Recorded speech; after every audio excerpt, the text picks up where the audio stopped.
Okay, guys, here we go. Happy Sunday. Sunday. So I just got off work not too long ago, but so I wanted to do a live again with you guys today.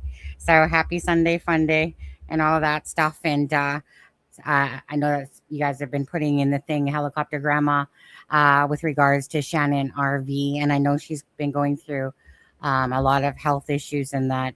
So to be honest, I will have to message her on Messenger to see how she's doing because I know that she's going through her cancer and stuff like that. So biggest prayers to Shannon RV. We'll say that for her and anyone else that's having health issues, right, Sharon? But anyways, thank you guys for being here tonight. And of course, Jack and Lily, May 2nd, disappeared, 2025. We're coming up to the 16-month mark of Jack and Lily's disappearance, and it's still, obviously it hasn't been solved yet. But thanks to you guys and all the content creators and stuff like that are keeping the case out there and showing their pictures and just wanting answers and justice for Jack and Lily, and that's the main goal here. It's just trying to understand what happened to Jack and Lily, hoping for the answers. It's a very high profile case for Canada, for sure. And it's one that, of course, for the people that are in Nova Scotia, especially the ones that live in that area, that obviously would love to have answers, let alone the rest of the people that have been following this case throughout the entirety. And so if you haven't hit the like and the share, of course, for Jack and Lily, please do. I know I gifted out 5 memberships just before the live, and I did that so that the songs wouldn't play because it would play 5 times the Rick Roll song. So that's from YouTube. It's from the channel, but YouTube gives 10 memberships to give out. So I usually do, 5 and then 5 at some point. So I did 5 today. So for those people that got it, obviously you don't have to do with this any slow mode, and you can use the emoticons and yeah, enjoy that for a month. um, Before we do get started, because I will get right into it, but I just quickly want to share the screen. We'll do this because, and I know I said it at the end of last night's live, but I want to talk about it quickly again. There's 2 people who had donated towards the end of the live, and I just want to give them both, props for, of course, assisting Belinda in her fight for, guardianship for Jack and Lily, regardless of the outcome. So, everyone that has either, been a lawyer, Daleen, and anyone that has supported Belinda in everything that she's been trying to do for Jack and Lily. She's just a beautiful lady. And I can't speak highly enough about how I feel about Belinda and her daughter, Chelsea, and you guys and everyone that's been supporting Share Cares, all your, wonderful pens, stickers. I think you said you're sending me some bookmarks, and you've been sending you're going to be sending some out there, and for businesses that are willing, it makes a difference to share some of those stickers that someone has offered to do. I can't think of the name off the top of my head at the minute, but anyways, I remember Share Cares today said, like, it's making a difference, and it does make a difference, especially, even on the West Coast here, right, all the way throughout all of Canada, you know, just for anyone that's in the murdered and the missing category.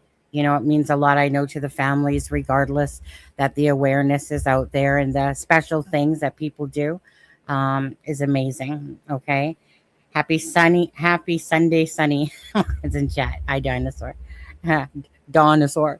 But anyways, so Pinky last night, I want to say, and Joyce. So Joyce is Joyce. So if you ever see Joyce, she's a big gifter. She doesn't have to do it. She does. But she donated another $687 to Belinda's GoFundMe. And Pinky donated $100 yesterday.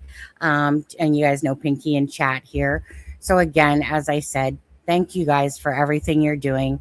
And to me, when people will make donations, you always try to recognize them. It doesn't matter if it's 50 cents, a dollar, whatever.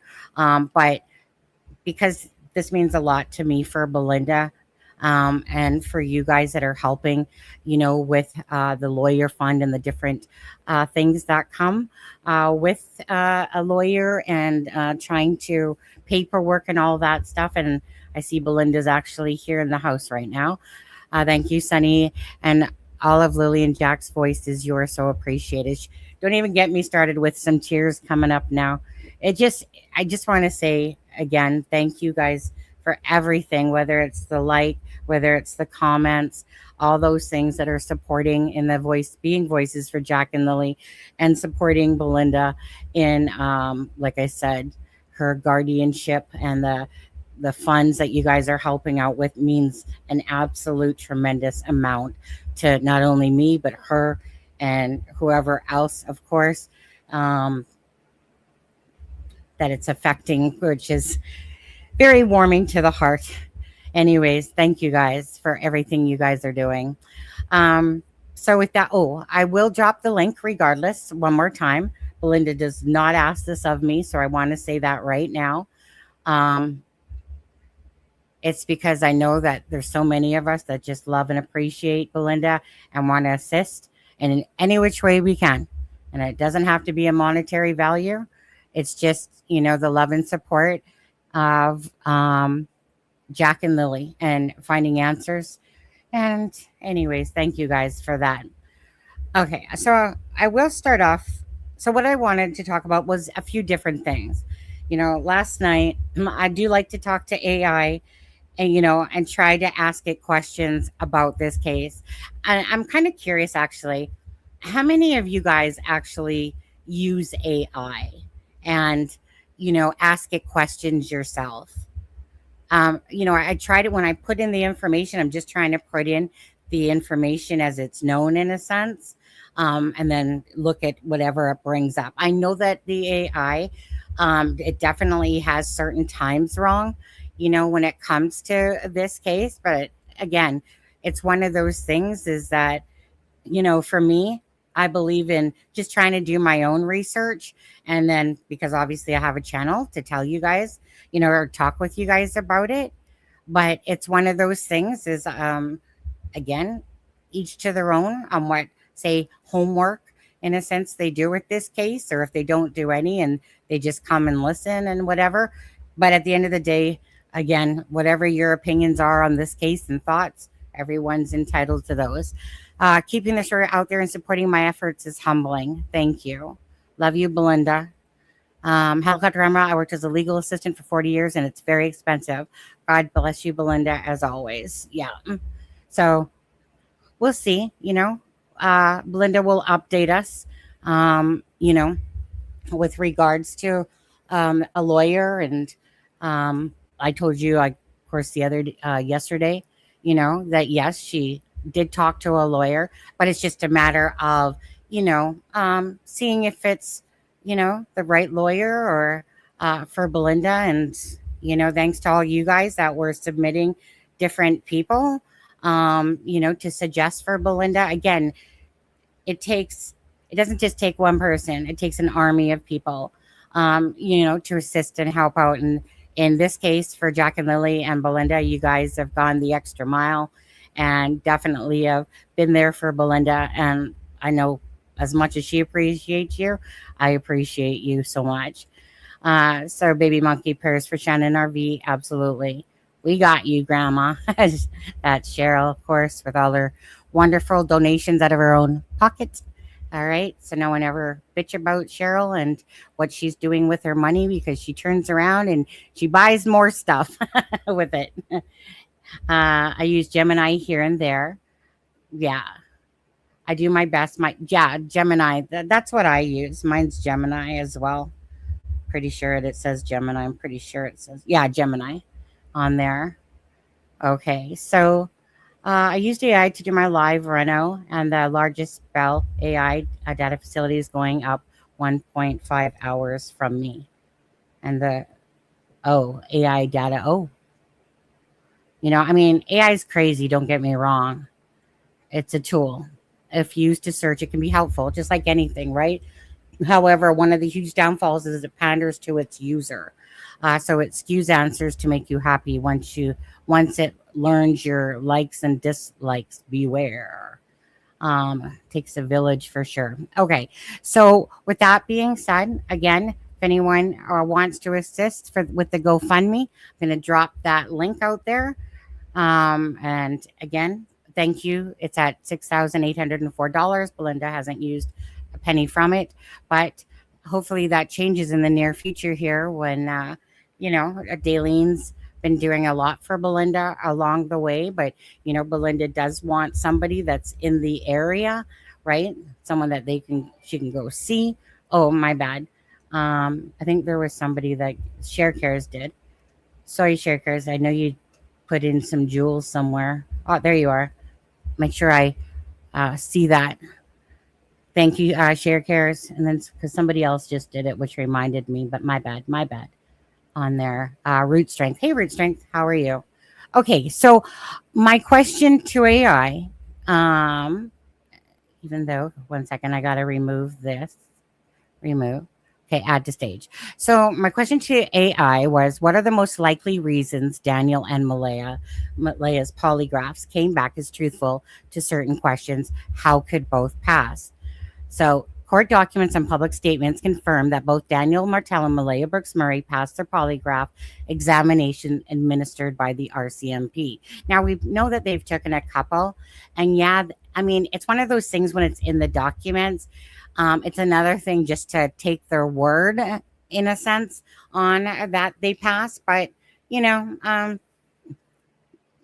whatever, right? If you believe it, if you believe them, you believe them. If you don't, you don't. So either or, polygraphs measure changes in can't even talk. Sympathetic nervous system, heart rate, skin conductivity, respiration when answering relevant questions. Well, I think we all know this. And investigative factors explain how individuals can show up as truthful on these tests, even in complex or unsolved missing person cases. Okay. So it says key reasons polygraphs yield truthful results. Polygraphs do not evaluate general guilt. They evaluate physical reactions to precise phrasing. Daniel Martell revealed he was asked the questions, did you kill Lily and Jack? And are you accessory to the murder of Lily and Jack? If a tragedy involved an accidental ingestion, environmental failure, or an unmonitored home incident rather than intentional, deliberate act of violence, a person answering no to murdering or killing their children can trigger physiological stress spikes. Okay, so absent or direct physical involvement, polygraph tests specifically register guilty knowledge or direct physical participation. With all these stupid things popping up all of a sudden. One sec. Gotta get rid. I don't know why they're all. Sorry, guys. Just in my screen, a bunch of other people's lives or whatever popped up. But anyways, it says if a third party handled an off-site situation, or if one partner was unaware of the exact mechanics of what occurred during the missing window time, their physiological. God, I can't even speak. Responses will register as completely truthful because they genuinely believe the narrative they are providing. And then it says physiological disassociation or compartmentalization. Under extreme trauma, shock, or severe panic, human memory processes differently. If a person's mind reshapes an event into a trauma, Maleyha, induced conviction that the children vanished on their own, their atomic nervous system will not treat the statement as a deliberate lie during testing. So polygraphs measure stress, not lies. In Canadian law, polygraphs, obviously, results are strictly an investigative tool, inadmissible. High baseline anxiety or controlled emotional states can alter the baseline, making it challenging for examiners to isolate true deceptive spikes from background stress. Passing a polygraph means an individual did not display detectable autonomic stress freaking I hate these words, when answering their specific baseline questions asked by the examiner. It allows police to clear immediate direct theories. Okay, so bottom line was right is kind of what I showed a long time ago, is that just because a question becomes as truthful, kind of like what it is exactly saying here, is that that doesn't mean that there was no part in what say happened, say to Jack and Lily. It just means from the question that was being asked, again, if this was something, and this is why myself, I believe, with Jack and Lily, in my personal opinion, I believe that this is something to do with Thursday into Friday night, either an, ingestion of drugs, um, or something. It's two things that I feel personally that possibly happened: suffocation, or drugs. Now, because it's two children, right? So I personally can't see the fact that if one got in, well, let's take out the other. But again, if the intention was not there and it was an accidental, kind of like what this said was, then it can be deemed as truthful, because it wasn't that, say, Daniel Martell murdered the kids, or something that, maybe he wasn't even the accessory to the fact.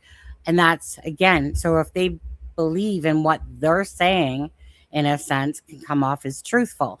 And that's kind of what I feel myself is what's happened in this case, why I feel like there's been no answers, or reward money collected. And I feel like the answers myself lie on the property, of the people on the property that, to me, truthfully, know those answers, and why this case has been so filled with, inconsistencies, outright lies. You know, I could sit there with Janie, Daniel, and Maleyha and literally prove all three of them that they're liars to what they said.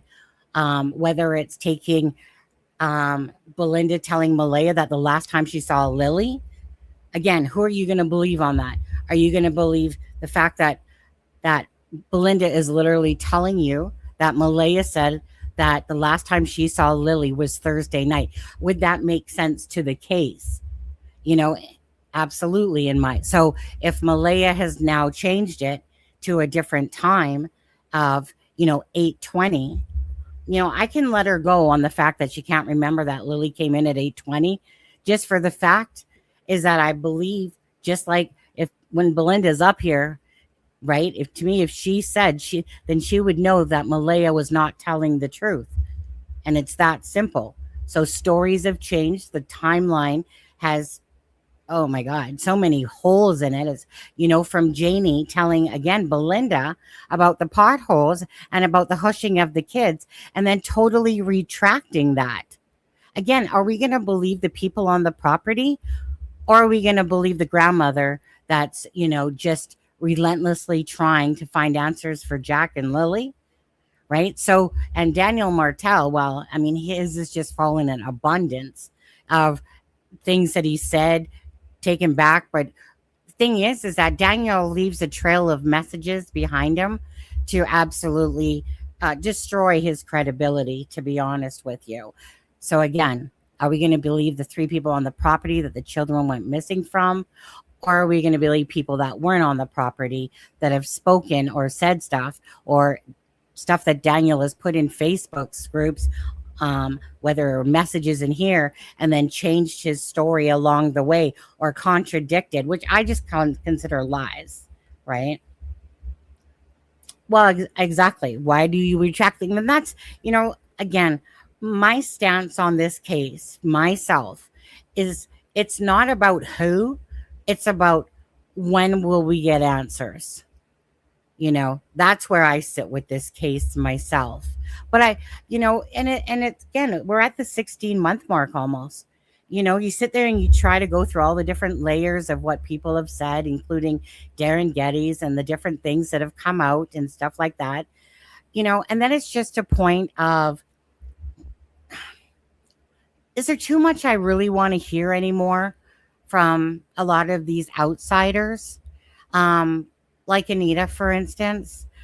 I mean, no, she's worn out her welcome to me on any of the information. I believe certain information, but now it just becomes redundant. And the truth of the matter is that I just want the truth to be told between a timeline that should be truthful, but that the timeline is an absolute mess and disaster with so many conflicting elements to the whole timeline. How can you believe then in these people at all? And so you are relying on the RCMP to figure out the muddle of between the lies, deception, the truth, reality of what really happened. Hey, Charmaine, almost 16 months and the adults need to grow up. Mm. Well, that's just it, right? And this is what everyone has the right to, is everyone has the right to look at the information that's out there and determine what they think has gone on in this case, who they think is culpable, right? Or if the children are alive and hidden and stuff like that. No, you can't. The thing is that to try to even like do a video of the timeline and showing it, it's almost would be like going, it would almost be like an absolute nightmare, to be honest with you. And I just don't got that much time on my hands because in my head, I just feel like, I've been watching this case from the very beginning. I've watched what Maleyha's done, what Daniel's done, what Janie's said, what Janie's done, what other different family members have said and stuff like that. And after a while, it's like, unless the truth is going to come out at some point, I think that the truth myself is it has to come from the people on the property, and hence why we're at this, what we would consider almost like a stalemate. Um, yeah, I mean, I was done with the BS, like in a sense, months and months ago, really. I don't even know anymore, to be honest. I will trust the creators. I trust you, and you are one of them. Well, at the end of the day, still, it's just my opinion. Everyone can do their own research and homework and stuff like that. I'm literally just sharing my own feelings. And a lot of people, maybe not everything I say, of course, but, have their own thoughts, but maybe they're very similar to what I'm saying.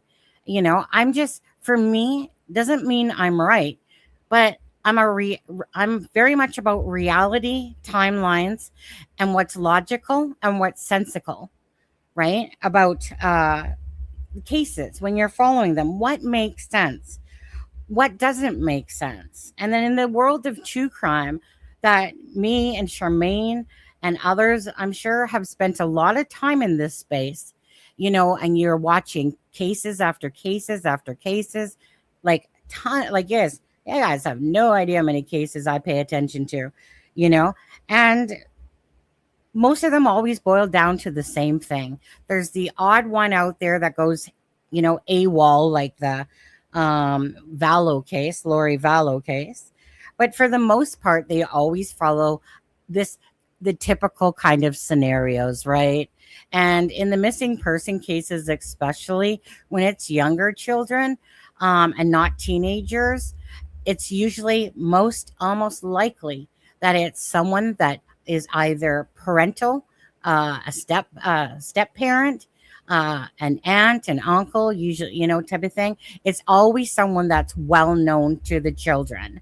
And so to me, the distractions are these other ones, right? Of what does make sense and what doesn't make sense. The children being hidden, even if people feel like that's still their path and stuff like that. The thing is that one is way more logical than the other. The thought that no answers, no reward claimed, all these different things. But so I wanted to now go through now. I only screenshotted this part just to show you, of course, that just because something is answered as truthful still doesn't encompass. It just really is about if they've, internally it was an accident and not intentional, those answers can become truthful. And again, if however they have justified it in their head, right? Trauma and all that stuff, then it will depend on the answer. And hence why, of course, these things aren't admissible. Okay. I'm going to put in there or read you guys some of the stuff, like about the dogs and why the dogs didn't hit, just potential answers and stuff like that. Hey, Kimberly. Hey, everyone that's coming in. Thank you guys for being here. Appreciate it. Joyous, if you didn't hear me already, thank you. Whoops. 1 second. No, come on. Add to stage. Remove this one. Joyous, thank you for that huge donation again yesterday. And Pinky and everyone that is, again, supporting Belinda in her fight for justice and answers for Jack and Lily and to help her with the guardianship. So big hugs to you guys. Can't say enough how much it means. Okay, so there we go. Okay, so of course, back to Jack and Lily here. Okay, so hey, I forgot to mention this yesterday, but this was kind of one of the things that triggered me last night when I was after the live. I was just like, I really just wanted to ask, AI, some important questions. But one of the things that I was doing the other night was I was watching border security, I think Australia, and I did this without even knowing it because that's what I'm going to talk about. Okay, so you guys know how Daniel Martell, everyone calls him basically lizard lips because he's always licking his lips all the time, right? Like he's always forever doing this type of movement and whatever. But anyways, I was watching the border security and, the ones where they're always checking out people that are bringing in drugs and all that to their country. And there was 2 guys from Taiwan and the border security says, look at them. They're both licking their lips, right? And I instantly thought of Daniel Martell when I heard that, because obviously to them, licking of the lips is showing a sign of, like high stress and guilt of some sort going on. And hence why, that's obviously a trait that they're kind of looking at, amongst other things. But I couldn't help but think of Daniel's licking the lips all the time, So obviously there's different reasons for it. But in this case, we're talking about Jack and Lily. And right. And so, it's just one of those things that, what did they say? So when I was asking about licking lip, because you know how when you get anxiety and whatever, and then all of a sudden, or you're in a stressful situation or something like that, yeah, your mouth starts getting dry and, but Daniel does that a lot. It says when a person lies or experiences acute fear of getting caught, the sympathetic nervous system kicks in, instantly halting saliva production.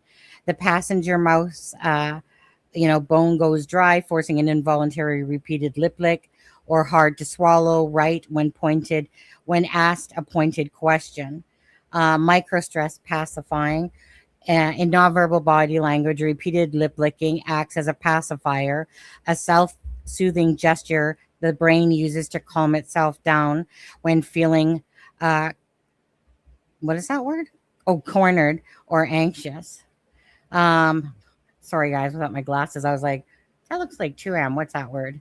Okay. And then it says deviation from baseline. Officers don't just care that someone licks their lips. They care when it starts And in this case, it was if a passenger is relaxed while making small talk, but suddenly starts fiercely licking their lips, clearing their throat, or swallowing hard the second they are asked, did you pack these for yourself? Because it was border security I was watching. If this is your current address. So basically, again, looking for those changes. And lip licking is obviously one of those. How it applies to Daniel, who knows? But just saying. Okay.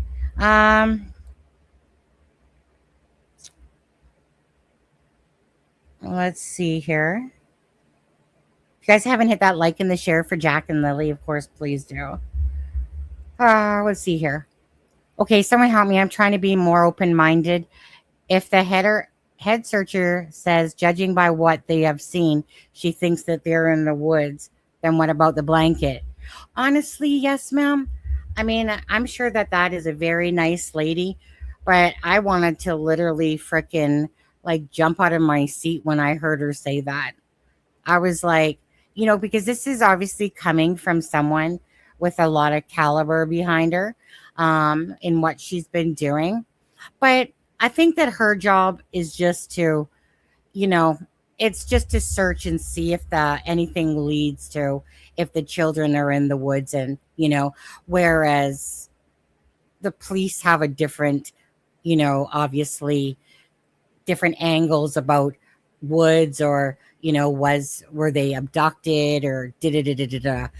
So it's kind of like it was hard to listen to that for me personally, because I just thought like, are you serious, lady? Like, you're kidding me, right? You think two children vanished with all the search efforts and drones and everything and not left one ass iota of anything in those woods, But the thing is that, I mean, her job isn't, to sit there and suspect, oh, that pink blanket and stuff like that. Maybe now, who knows? But yeah, it threw me for a loop when I heard her say that. I was just like, are you on drugs or something? Like, seriously? But anyways, if that's the way she feels, still, I'm not sure. Polygraphs are pseudoscience. They aren't even admissible in court. The fact that they're still using it as evidence how archaic the system. I just wish that they'd pop them with truth serum. Honestly. Just give them a dose of that. Whoops. Okay, 1 second here. Just want to see. Let's see. So one of the questions that I asked was, it's been almost 16 months since Jack and Lily disappeared. Do you think the RCMP know what happened but lack evidence? And if so, what signs show that they do? Okay, so it says when an investigation into missing young children drags past 15 months without formal charges or an arrest, it is common to wonder if law enforcement holds strong suspicions or theories that they simply cannot prove in court. In high-profile missing persons cases, specific operational signs often indicate whether police possess strong leads or theories but lack the threshold of evidence required to lay charges. Key operational signs. Although the RCMP publicly maintains that the file is technically classified as missing persons investigation, the Major Crime Unit is actively leading the case. Context. Major crime investigators routinely execute sealed search warrants and forensic collection behind the scenes. Taking those formal legal steps requires demonstrating reasonable doubt to a judge, signaling that investigators have specific investigative targets or locations under scrutiny, which is true. I mean, you have to prove to the judge that you got reasonable grounds to ask for this search warrant, behind it. Use of polygraph exams and repeated interrogations. Maleyha Brooks Murray confirmed in her August 2026 interview that she was subjected to 2 polygraph examinations and extensive questioning by police. Daniel Martell also underwent hours of formal police interviewing. Context. Multiple polygraphs and long-term interrogation sessions are tools used by the investigators to eliminate people, identify contradictions, or test specific theories against physical evidence. Can't help but think of when Maleyha kept saying, like, why aren't they asking me if I, basically if I knew anything to do about the children's disappearance? Like, why aren't they asking me? Obviously tactical, Maleyha, on that one, right? They're not idiots. Okay, so rejection of abduction theory.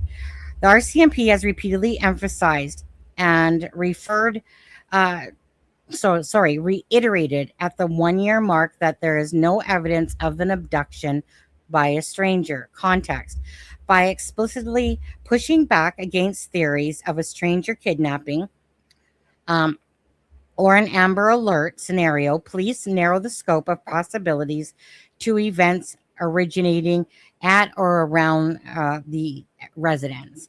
So basically, obviously, if Maleyha feels like the children were taken, then she's going against the grain of salt of what our RCMP are saying, is that they do not believe. They've doubled down on this, was saying that there's no signs of an abduction, and they've clearly stated that. But yet, Daniel and Maleyha now are both kind of stating that we got some human traffickers that just happened to be lollygagging around 1407 Gairloch Road, and they were smart enough to take a blanket, throw it up in a tree, right, Daniel? And then Maleyha's like, well, I don't know. I possibly taken, No, I doubt it. So you're going against what the RCMP, and I just think that is deflection. Myself, I just think it is deflection about where the true story lies with what happened to Jack and Lily. So anyways, by let's see here, pushing for fact-based tips over general appeals. Rather than asking the general public if anyone has seen the children roaming, the RCMP publicly issued appeals specifically demanding fact-based tips and calling out online speculation that distracts from the core investigation. Context. This tactic is used when investigators already have a primary timeline or theory established and need very specific, verifiable pieces of information, like a missing piece of physical evidence or corroborating witness, to build a solid evidentiary chain. And this, for me, is exactly where I feel that it is. Like when we heard that last conference, and they specifically said fact-based tips. I don't know what you guys thought, but I absolutely took that as is that they know the story, right? We've already seen it in articles where they have the picture, right? Like I said, there's a lot of stuff here that we do not know that we think we know. So I think I know, or myself, that the RCMP knows what time of day it is, and they know where the guilty party or parties lie, and that what they need is a confession, that they need the remains of Jack and Lily, and digital DNA. They need this evidentiary. So fact-based tips, to me, the only people that would be able to give the fact-based tips are the people that are in the know of what happened to Jack and Lily. And to me, that's what they're waiting for, right? Without either confession, without either DNA or the remains of Jack and Lily, that it's pretty much going to come to a stagnate on this case, unless any of those things happen, in my personal opinion. Whatever you guys think, absolutely as well. Yeah, absolutely, Ravenstar. Welcome. Remember, it was raining out. The mother says, well, the sun is out. Hopefully they feel warm. Absolutely. on top of the other mounds of weird crap that's been said, by mother, stepfather, Janie, whatever. Um, Things like that for me just stand out like a sore thumb because you just think to yourself, if I was in these shoes, would I ever make that comment? Is that comment even a rational comment to make? Right? And it's just not, right? You think about that first interview, you think about that Jack and Lily's names were never said. I don't give a shit what editing was done. If Jack and Lily's names were said, they would have been in there. All I keep thinking about with that first interview is the amount of times that Maleyha basically kept telling us how the kids were talkative, how that they would just talk to strangers. To me, it was a narrative of Amber Alert. Hello, Amber Alert. I don't, I need an Amber Alert. But to me, that whole interview, just like the second one to me, stunk like shit. Because it's just when you're looking and you watch cases all the time, and then you see this stuff in front of you, and it's so far off the beaten path of what would deem as normalcy to people that are in agony and pain because their two children are missing, and then those obviously actions that you're doing or not doing on top of that. I just couldn't imagine that when my two children, well, I don't have two, but I got one. If two children are missing, as a mother, that I would say, well, it's warm out today. I just hope that, or it was raining out yesterday or whatever, or whatever she said, it's warm out today. I just hope that they're staying warm, or it's sunny out today. I just hope that they're staying warm. I just couldn't imagine saying that over top of, not only breaking down in tears, because, within a few hours, if those children aren't found, your anxiety is escalating to the ultimate, to the end for a mother. And you know that you are beyond in panic mode and that tears are flowing, that when you bring them up and you're talking about that like the next day, and that's something you want to say, like I said, I don't make excuses because these are their own actions and they're fucking weird is what they are. For anyone to sit there and say that instead of saying that I just want them home, please help, find Jack and Lily and stuff like that. Like where was any of that emotion? Belinda had already told us that Maleyha is actually a chatty box and stuff like that, that she might talk in a soft manner. But I mean, I just think of all those times she tried to, it's like letting us believe that the kids were just chatty, chatty, chatty, and that they would go with any stranger, and that's the way we should look, And all I see of myself of this at this point for a long time now is just distractions from where the truth lies.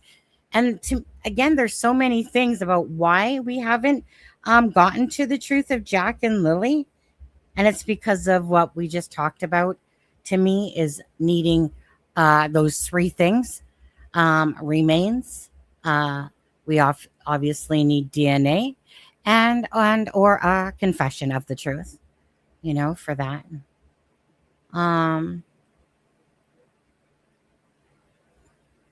Thanks, Raven. Butterflies, 2 jewels. Thank you. Little mama, like if she thinks someone kidnapped them, how come she's not pleading? Well, that's just it. There was no pleading in the interview. That's what I'm talking about. We're just talking about, the typical, normal things that when, like when children go missing or a person goes missing, which, obviously isn't your normal everyday run of the thing that happens to people.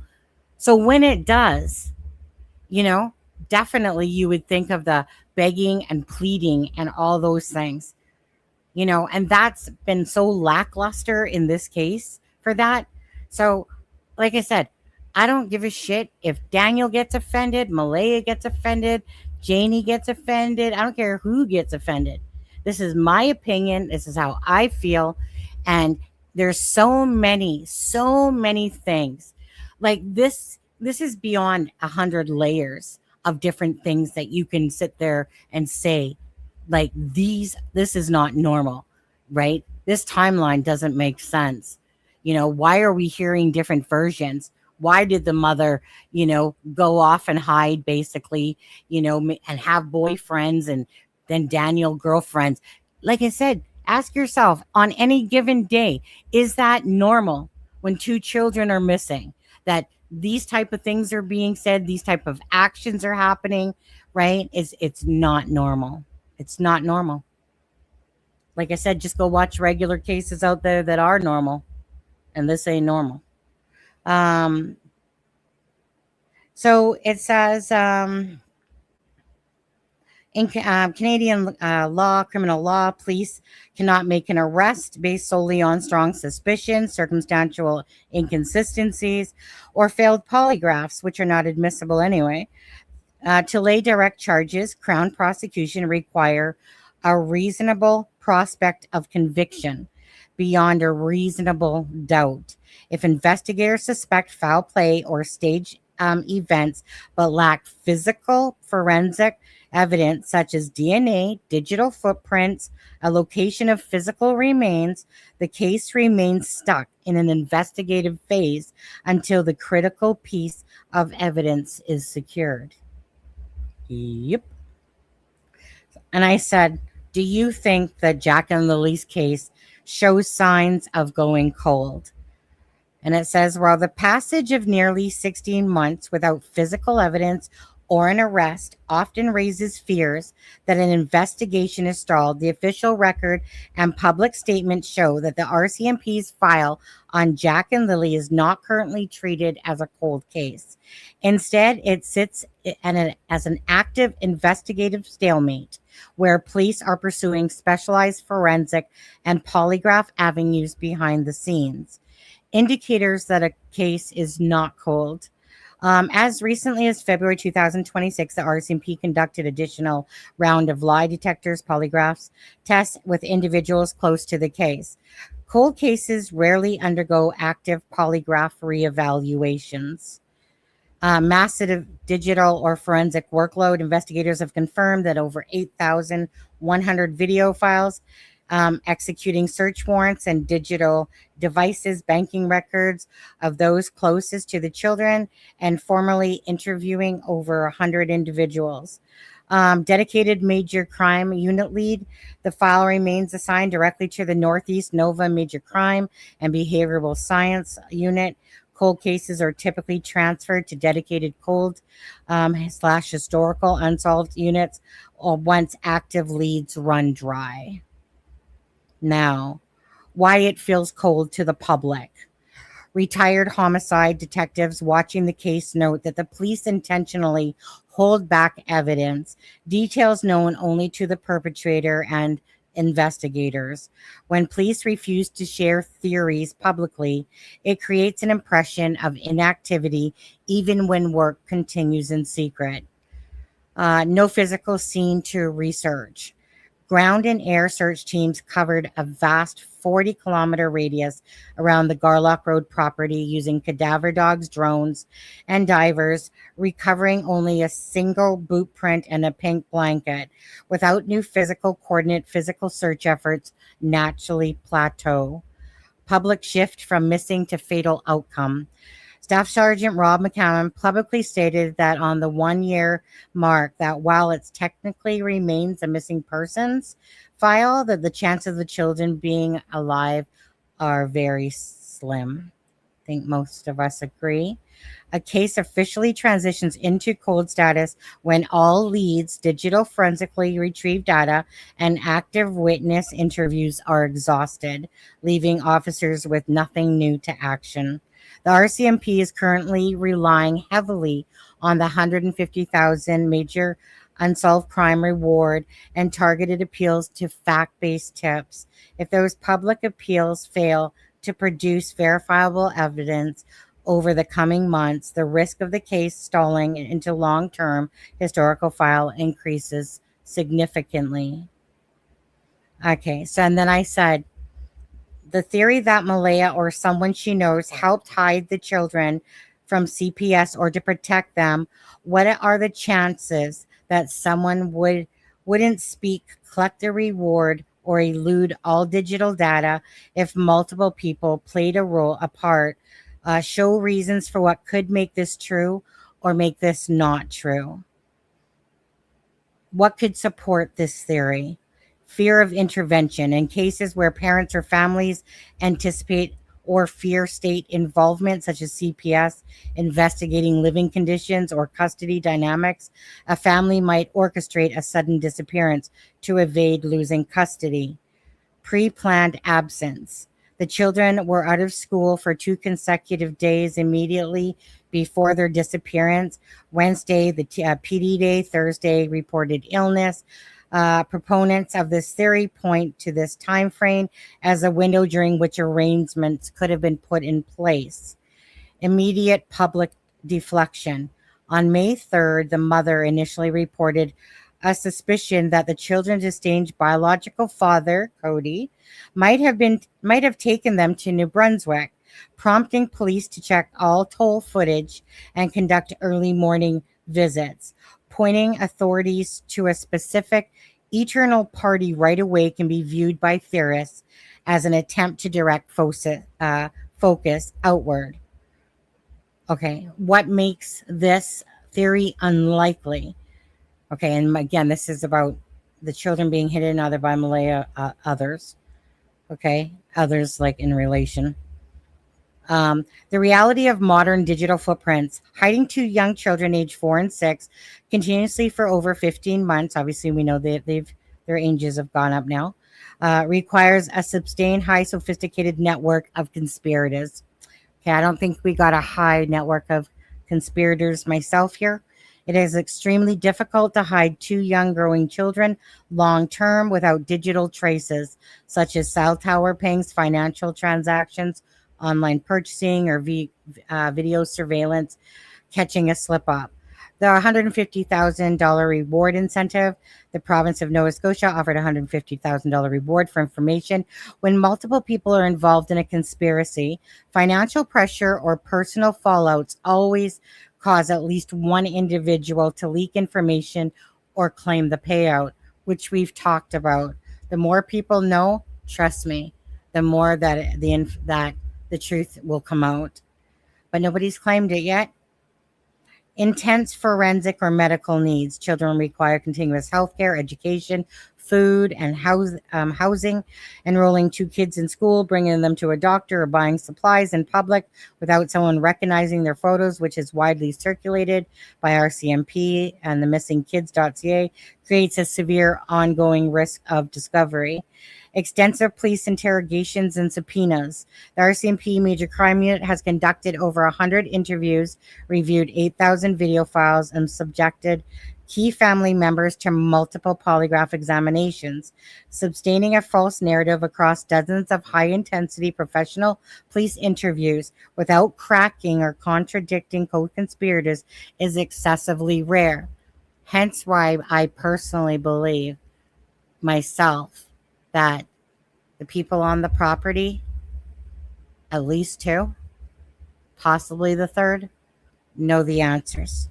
And that's why no reward, that it's not this thing of all these people know. I don't believe that at all. I believe that the people that do know are the people that are on the property or very, very close to the Martell side. That's just my opinion. But anyways, and this is what I'm talking about, though, about what are the chances of the hidden possibility. So it doesn't matter. Like, anyone can sit there and say, well, there's nothing to prove that they're not alive, and there's nothing to prove that they're alive. Accurate. But the most likely scenario is that it is highly improbable that the children could have been hidden, and that all the digital data and all the extensive interviews and all that, and that someone didn't claim the award or speak out or someone fell out. That is most likely to happen if that was the case. And the most likely scenario of what happened to Jack and Lily is something happened on that property and it was a cover up, because that is the most likely scenario that is more likely than the other one. The other one, the hidden, is a very far stretch. And, like I said, you just try to feed AI with the questions, with regards to the case, trying not to make it lopsided. But for me personally, the people that we're going to talk about always and the most are the people that were on the property. Because at the end of the day, it starts with that property. It starts, regardless minimum, with Daniel and Maleyha not protecting Jack and Lily, however their story wants to be told. But it's been almost 16 months, no answers. And to me, the closest answer is that something happened to Jack and Lily on that property, in my opinion, that cell phones weren't used in a sense as part of the cover-up, because I don't think you have to be the brightest bulb in the world that you don't take your cell phone with you if you're, say, I don't know, hiding bodies and stuff like that. And I think, I just think that the truth is on the property, and there's not going to be this, you're not going to sit there and see all these things of banking and all this information out there. I think that I think that there would definitely be a lot of digital data, because off of bank accounts, off of the vehicle GPS or something, right? And I just think that it's as simplistic in a sense, and I hate to say the word simplistic, but I feel like this case is, it's just right there, that it's not this elaborate scheme, that it's to me it sounds like it's a cover up of what happened to Jack and Lily, and two people trying to save their asses and not go to jail and not lose Meadow. And that's why they back each other and their alibis. And I think that that's a good reason why Maleyha has said that she saw Lily that morning. The timeline doesn't make almost that plausible. But if you think about, that Maleyha told Belinda that Lily was last seen on Thursday, and then changes her story.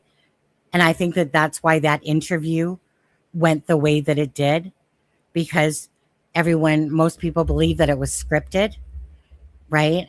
And I believe so as well. I believe that it absolutely comes off scripted. And when you're trying to avoid, in a sense, what truly happened, you're going to avoid saying names, meaning that your brain doesn't know any better, because it's not like you know exactly what to do when two children go missing. But in saying that, you're going to stay away from the truth factors. And that's why we keep getting pushed out all the time with all these directions, when the direction to me is right there in front of their faces, our faces. And it's just a matter of, again, the physical evidence, the evidentiary evidence, the remains of Jack and Lily. Okay, so anyways, so RCMP assessment outcome is that Sergeant Rob McCallum and RCMP investigators publicly stated that the chances of finding the children alive are very low, reflecting that their physical evidence and behavioral analysis point toward a fatal outcome rather than an ongoing secret caretaking situation. And I said, if police don't believe in a stranger abduction, and yet all polygraphs showed as truthful so far, and the police don't believe they're in the woods, what possibilities are we missing, and your thoughts on this? And then it says, when standard investigative avenues such as stranger abduction, children lost in the immediate woods, or polygraph exams appear to hit a wall, investigators are forced to consider complex scenarios that fall outside the typical missing person models. So what polygraph results actually mean? Unsealed court documents confirm that both Maleyha and Daniel passed their initial. Well, we said that. Polygraphs are not admissible evidence in Canadian law. Polygraphs, we know, cannot be used. They measure sympathetic nervous system. Is this the one I read already? No, I think it's different. Testing specifics. Polygraphs only measure responses to specific questions asked. If the person was not directly involved in harm, sorry, let me read that again. If a person was not directly involved in harm but holds secondary knowledge, or if the event happened differently than the framed question, asking about an intentional act versus an accidental one, the test can register as truthful. Individuals with specific psychological profiles or high disassociation can pass polygraphs even when holding relevant information. And I think that's one of the main things that we do need to remember about this. You know, baby monkey, thank you.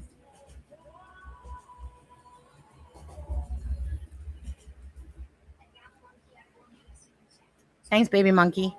MBM's interview was scripted, absolutely. The second one was a disaster. Yeah. Okay. So, but that's one of the biggest things is to me is that granted, it was said that Daniel and Maleyha were truthful to the questions asked.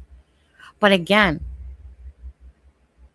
if someone is deeming it as trauma and registering it in their brain a different way, in a sense, kind of, you know, when Maleyha said that one answer about because it's hard to sit with, right? It's hard to sit with, in a sense, knowing that you're responsible regardless. Again, I'm pretty sure that it is hard to sit with it all. I do believe that still this was mostly, I believe that this was unintentional and a panic and a cover up happened. And that's why, to me, hence the inconsistencies, lack of data, lack of, you know, I mean, two kids being hidden in water or woods, you know, that could be years that nobody might ever come across them. Or maybe at some point, one person folds on the other, right? And so that's, I mean, like I said, I'm just taking all of their information myself and just basing from what I've learned from true crime and missing persons and in murders and stuff like that, that when deception, you guys know when you feel like deception's happening, right? You guys feel when something is off. You guys feel when you feel like someone's talking and it's hollow or there's lack of tears. Those aren't things that I'm doing. I'm just telling you this is what I'm seeing and this is what they're portraying. You know? And so what is the most likely thing that happened? And I think that that meets up with some of those questions that Daniel, because Daniel speaks more than he ever should have, but that's okay. I mean, that's all we're looking for was answers, right? So if Daniel wants to tell us that, you know, Detective, whatever his name was, and Dog Narc, you know, we're telling him that Thursday doesn't make sense and they believe that he had, you know what I mean? It's no different than, what's that other guy's name? The guy that does the press conferences, whatever, Rob McCammon, you know, and stuff like that. So, I mean, it's just all these things that are being said, you know, about seeing the bigger picture and stuff like that. Now, just because Brad Wong and Justin, you know, heard a vehicle and Brad Wong vehicles doesn't make it not true. It's just the lack of cameras out there that showed that that happened, right?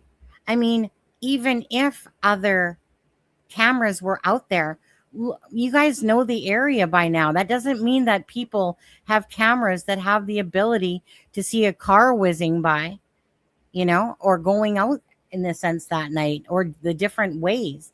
The camera footage there is very nominal in a sense. So, most people believe that Justin and Brad, you know, heard the vehicles. But like I said, a lot of stuff, obviously, you know, it's not like the RCMP don't necessarily believe in what they've said. It's just they got nothing to verify those facts. And I just think that there's a lot of these facts that they just can't verify, that they might have the suspicions and know certain things, but they just don't have a vehicle in a sense that they're going, oh, yeah, maybe they do. Who knows? But I mean, sometimes when they come out with information like that, and it's because they didn't have um, nothing to show that vehicles had left the yard, or because honestly, the cameras out there, they're few and far between. And even if so, chances are it's mostly going to be geared toward their own home and their carport, where the vehicles are and stuff like that. Let's see. Okay, so the whole question was still about the stranger abduction and what are the possibilities are we possibly missing. Key possibilities often explored in these scenarios. The concept, the timeline reported to the public the morning of May 2nd, almost entirely from the household, right? Well, what are we going to do? We've already seen too many inconsistencies. So how can we believe anything about the timeline at this point? What's truthful about it? What's not truthful?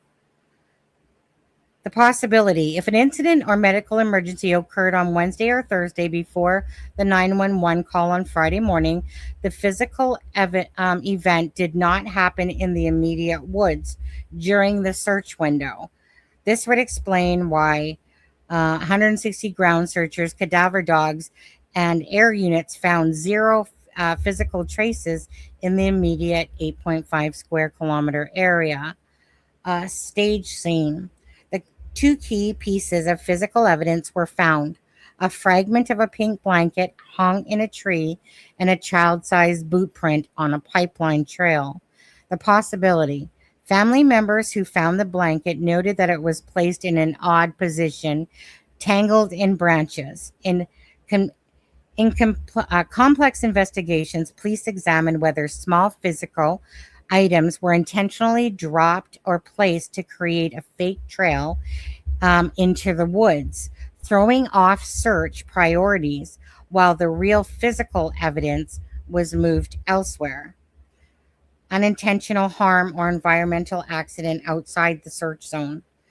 An accidental event, such as exposure to hazard, ingestion of a substance, or unmonitored home accident occurred. Rather than a premeditated crime, panic led to the concealment of children off-site before police were called. Because the search focused heavily on the dense brush surrounding Gairloch Road, a body concealed miles away in a water body, deep well, or heavy vehicle transport, which would remain undetected. Well, we all know that they spent a week there in the woods, because pretty much that's what they were told, that where the children was in the woods, that they just wandered off, that they just disappeared, right? Even that is contradictory. Again, Daniel saying, oh, I'm a fucking idiot for believing in Maleyha that they were in the woods. I mean, pretty much within a couple of days, he was like, they're not in the woods. I mean, Janie's like, they're not in the woods. Maybe they are in the woods, but they're not in the woods. Somewhere in the woods, But it really seemed at the start of the investigation, it was just all hands on deck for the children being in the woods. Nothing to show it, nothing to prove it. And that's usually when the searchers back off, like they did in Sebastian Rogers' case.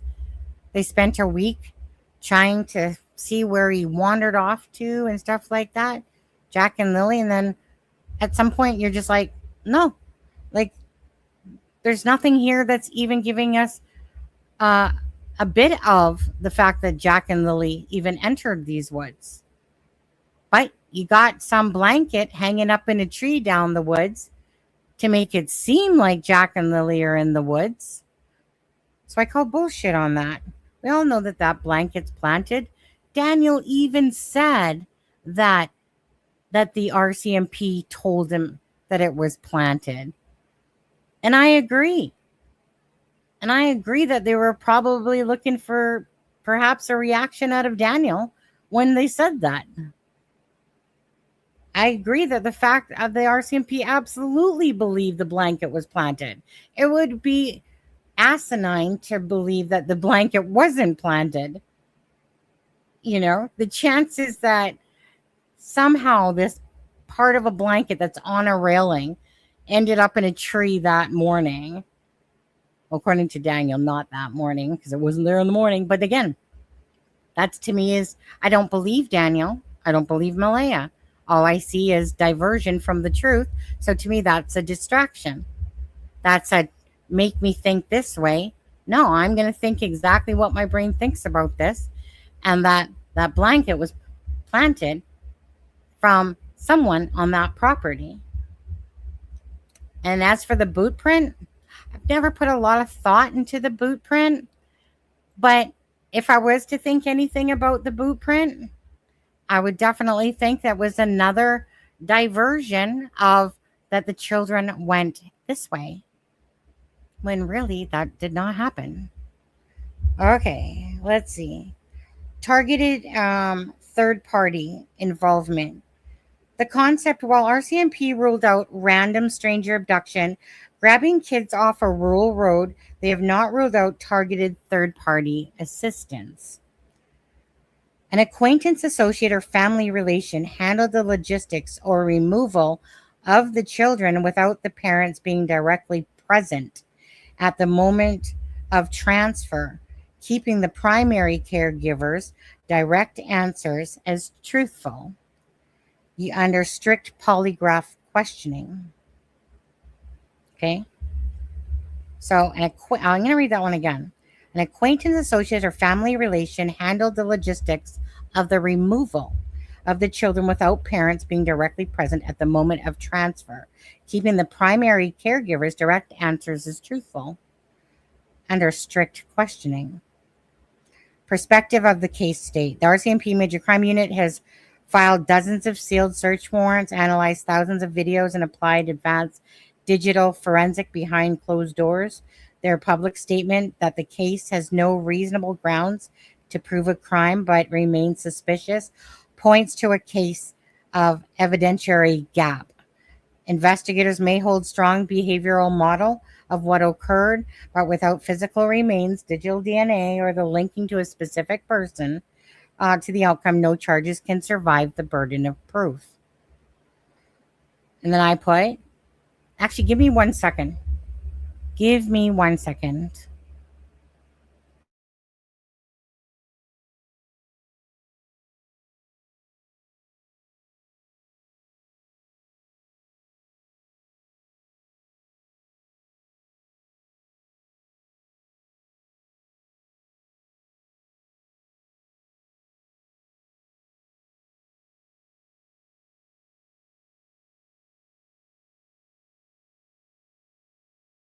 Okie dokie.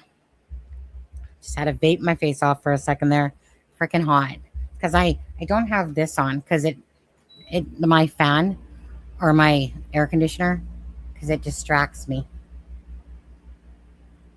You know, it's like trying to talk over someone. Okay, so my next question was, when the cadaver dogs came in, there was not a hit on the property. If Jack and Lily got into substance in the home and fatally succumbed there, what would be the reasons that the cadaver dog wouldn't make a hit?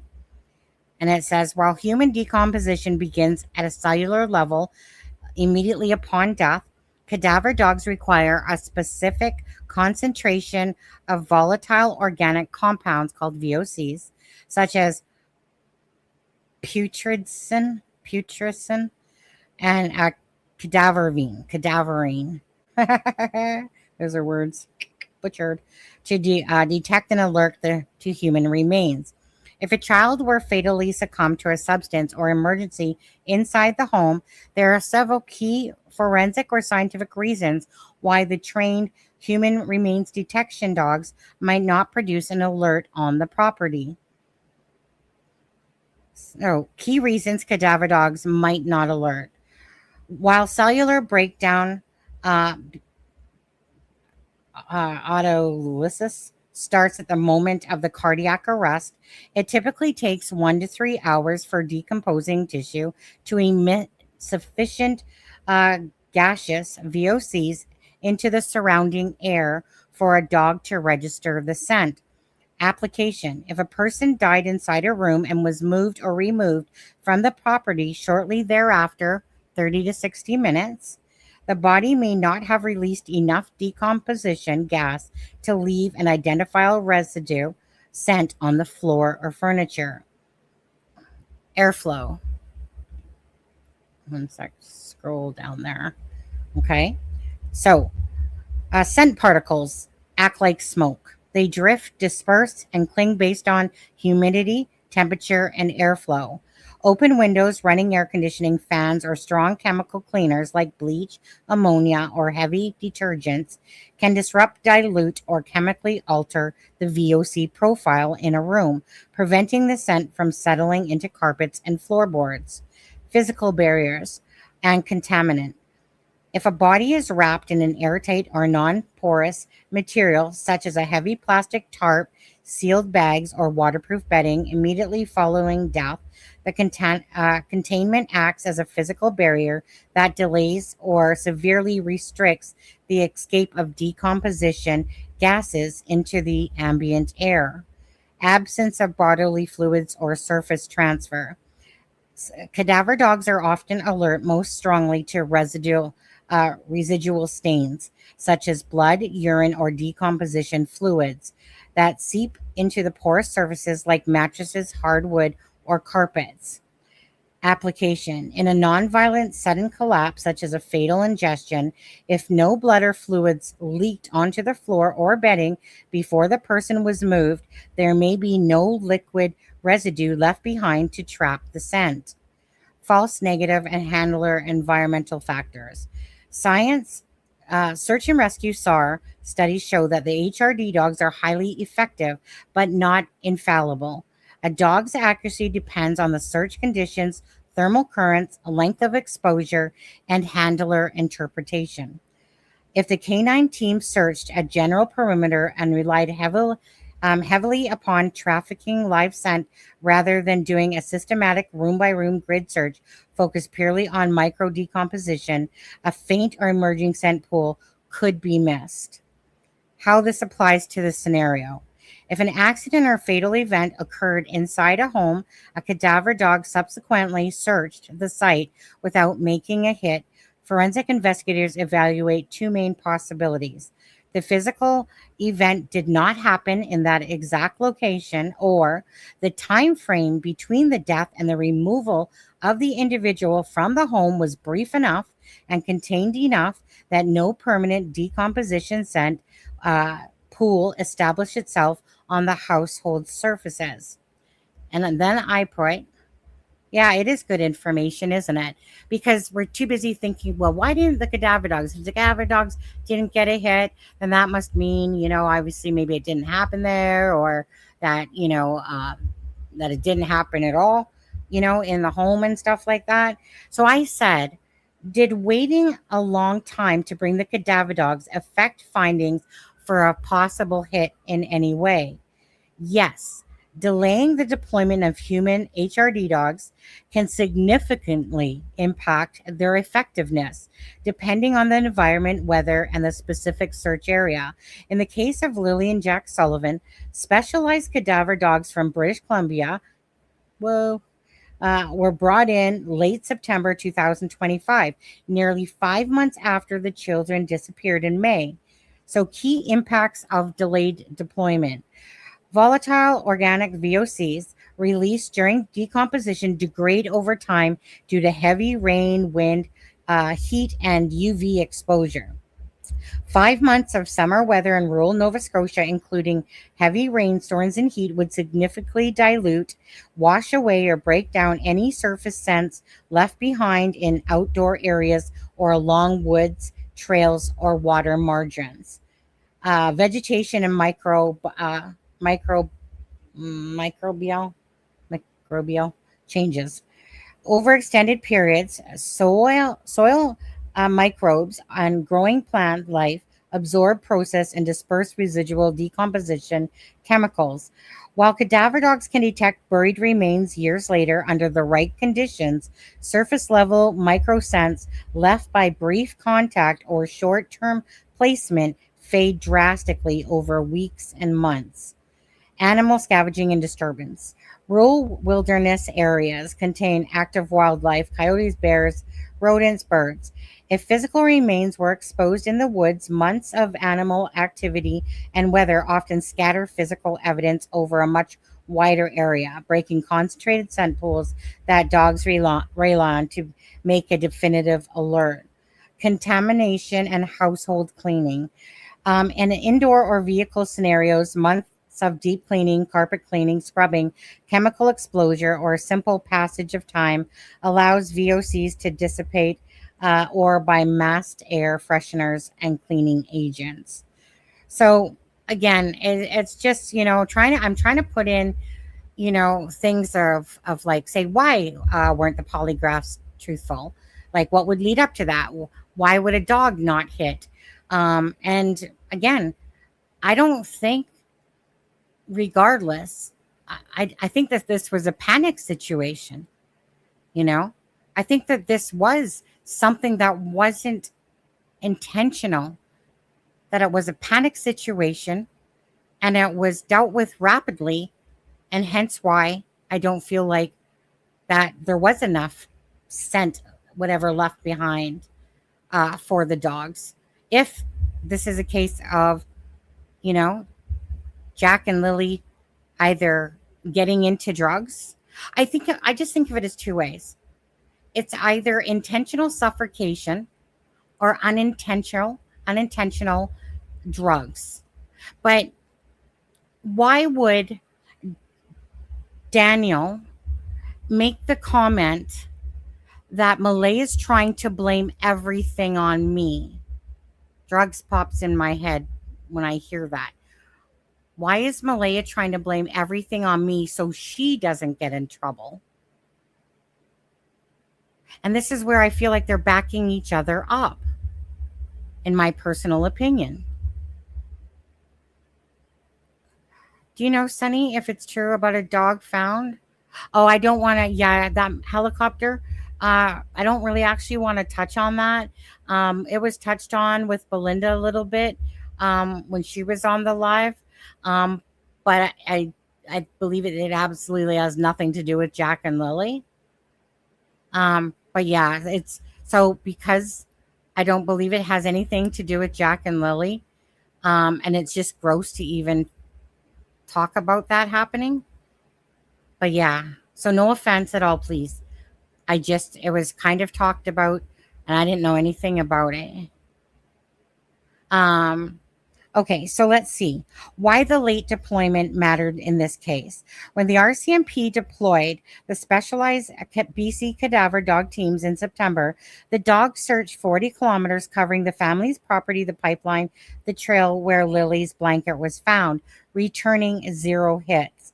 While a negative result after 5 months does not completely rule out that remains were once in those areas, it means the scent window for detecting low level or transient residual decomposition. Okay, my love. Oh, let me just answer him back. Shit. Oh, no, that's okay. Husband, he just said he's going to go clean out the vehicle. Boom, boom, boom. Let me go back to where I was. Okay. So, so it means that the scent window for detecting low level or transient residual decomposition has likely closed. leaving investigators reliant primarily on physical discovery rather than scent-based tracking.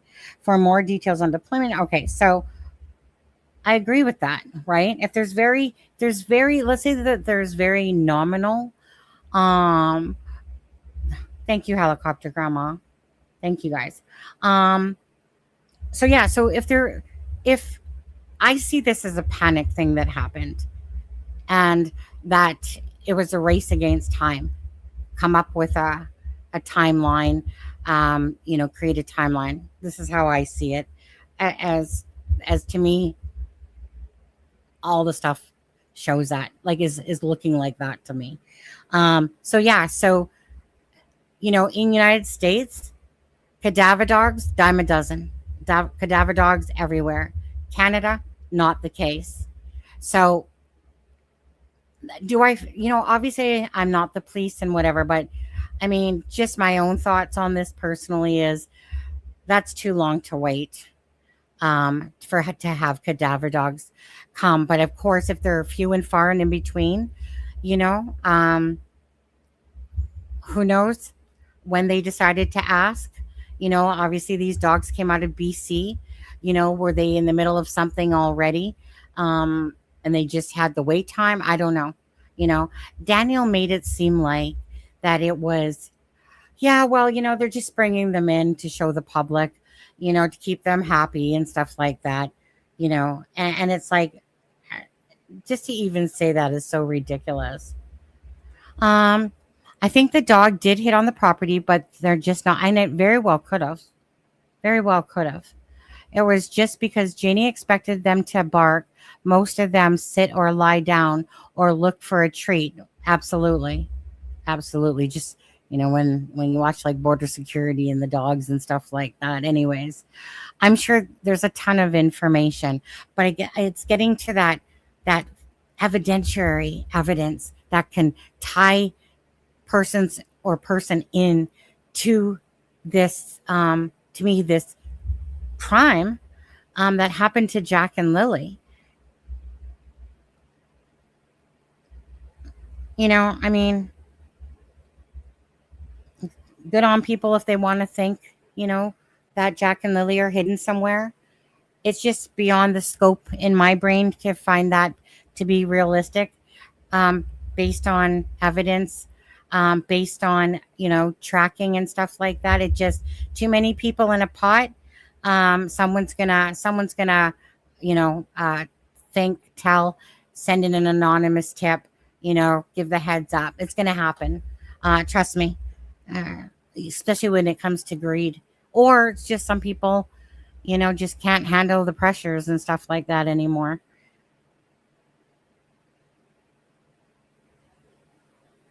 Hmm. Yes, and there were many mistakes to mine. Yeah, um, I think that obviously at the start that there should have been a lot of things, and I'm sure that they're kicking themselves for some of the things that they didn't do that they should have done. But that's hindsight. It's where we're at with it's where we're at with this case, and where we're at is there's no answers. And like I said, logically looking at it, why is there no answers? Well, why don't we just see if the people on the property want to, you know, give a little confession, perhaps? I don't know. Just my opinion. They hit, but there's no signs of ground movement. Yeah. I mean, like I said, uh, it's sad because, this, the whole time we're talking realistically, we know about its two children, Jack and Lily's beautiful faces up there. Let's see. Okay, if you could hypothetically use the information of the case and point to the most logical scenario of what happened to Jack and Lily and why they are likely dead, what would your theory be for the highest probability? It says when analyzing the evidence, search perimeters and investigative declarations of disappearance of Jack and Lily, from Lansdowne, Nova Scotia, Criminology and behavioral analysis point to one high probability working scenario. While the RCMP continues to categorize this as missing persons, the Staff Sergeant Rob McCammon stated publicly that the chances of them being alive are very slim. So, evaluating all known physical parameters and statements suggests that the most probable scenario is an unmonitored home accident, environmental hazard, or medical emergency inside or directly around the residence, followed by panic, failure to seek emergency aid, and a rapid offsite concealment prior to placing the 10:01 a.m. Emergency call. So, why they are likely dead.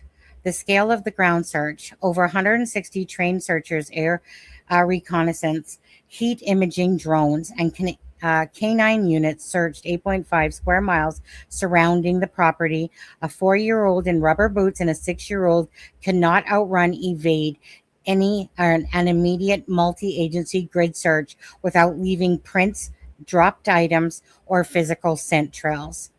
Survival realities: 2 young children exposed to the unpredictable May weather in dense, marshy Nova Scotia brush could not survive extended period without food, water, or shelter. Absence of stranger abduction evidence. The RCMP Major Crime Unit has repeatedly re-verified that there is zero physical or digital evidence of a stranger abduction.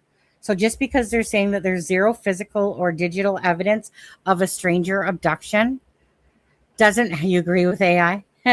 Doesn't mean that there's zero evidence of something that happened in the home, right? Or if some people want to believe hidden, right? It's just when it comes to the actual, the fact that a stranger suddenly took Jack and Lily, there's nothing at all to show that.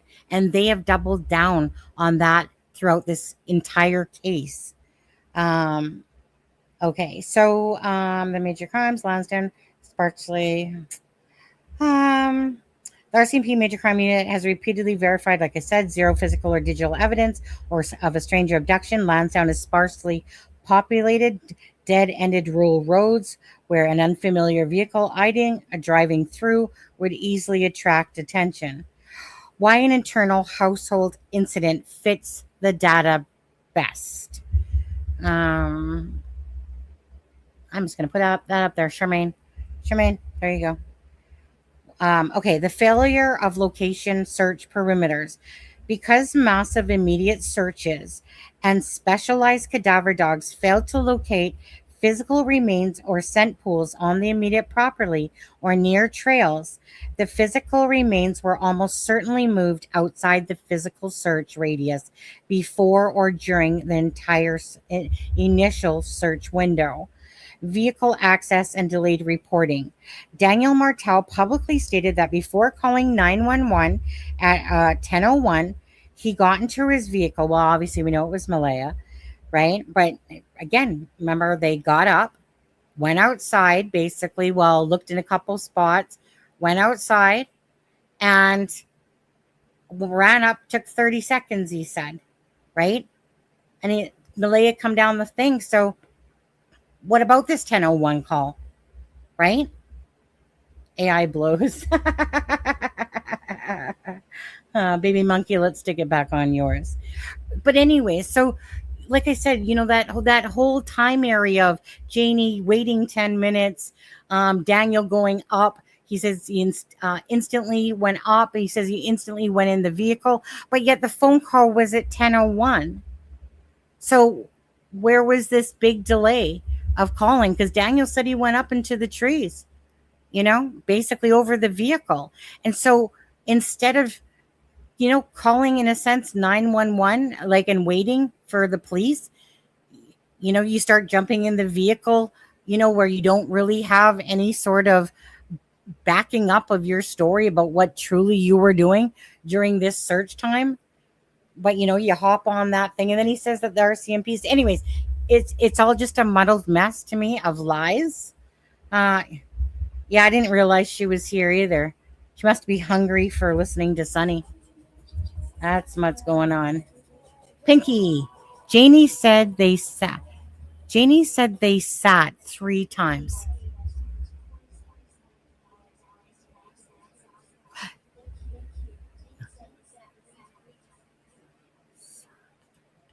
Can you clarify that what you're saying there? Janie said they sat 3 times. Can you clarify that, Pinky? Because I'm just kind of stumped at about the sat 3 times. And maybe once you say it a different way, I'll be like, oh, yeah, duh. Thanks, Pinky, for the super chat. Thank you guys for being here. Charmaine, thank you for still being here, laying here listening to Grandma. Had to share that AI blows goats. Right? Just waiting for that. Okay, I'm just going to read some of your comments. I'll wait for Pinky just to answer on that one. I used to think Dee and Emily were fighting, and Lily got Jack ready, and they went up the driveway, and then someone they knew took them away in their car, as my prof ass indicates. Filicide, highly probable. Yeah. So you used to think. Yeah. Now what? Now what's your full-blown theory? Baffles me that they would ask Janie if the kids were in the. Oh, absolutely. They're like I said, this story, this timeline has so many bullet holes in it. Seriously. But I guess Tucker didn't like Lily, so maybe that's why. But well, that's just it though. Like we're in a panic. Do you honestly think we're gonna go? You know what? I mean, Lily and Jack's not going to be in there because little Tucker don't like Lily. It's just, it's uncomprehendable that they've avoided, they've given reasons that don't make sense to why they didn't instinctively, if they're not in the home, they don't see them in the backyard. The next place you go is, Mom, are the kids in the trailer with you? We can't find Jack and Lily. That's the normal logical thing. Anything beyond that screams guilt to me, in my opinion. Like, meaning they're hiding the truth. She said searched 3 times. Oh, so it wasn't meant to say sat? Janie said they searched 3 times. Thank you. 1 second. Sharon and Amy hanging in there with a lot of pain from surgery, but it will get better for thank you for asking. Big hug, Sharon. Hey, I like your profile pic on there. Scrolling.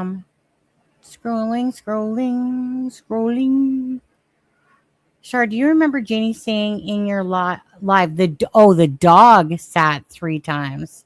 Jeez, maybe. Did she? Charmaine? Did she?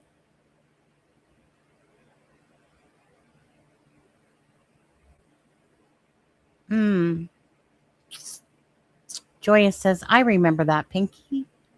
Was that in Charmaine's live when she was on?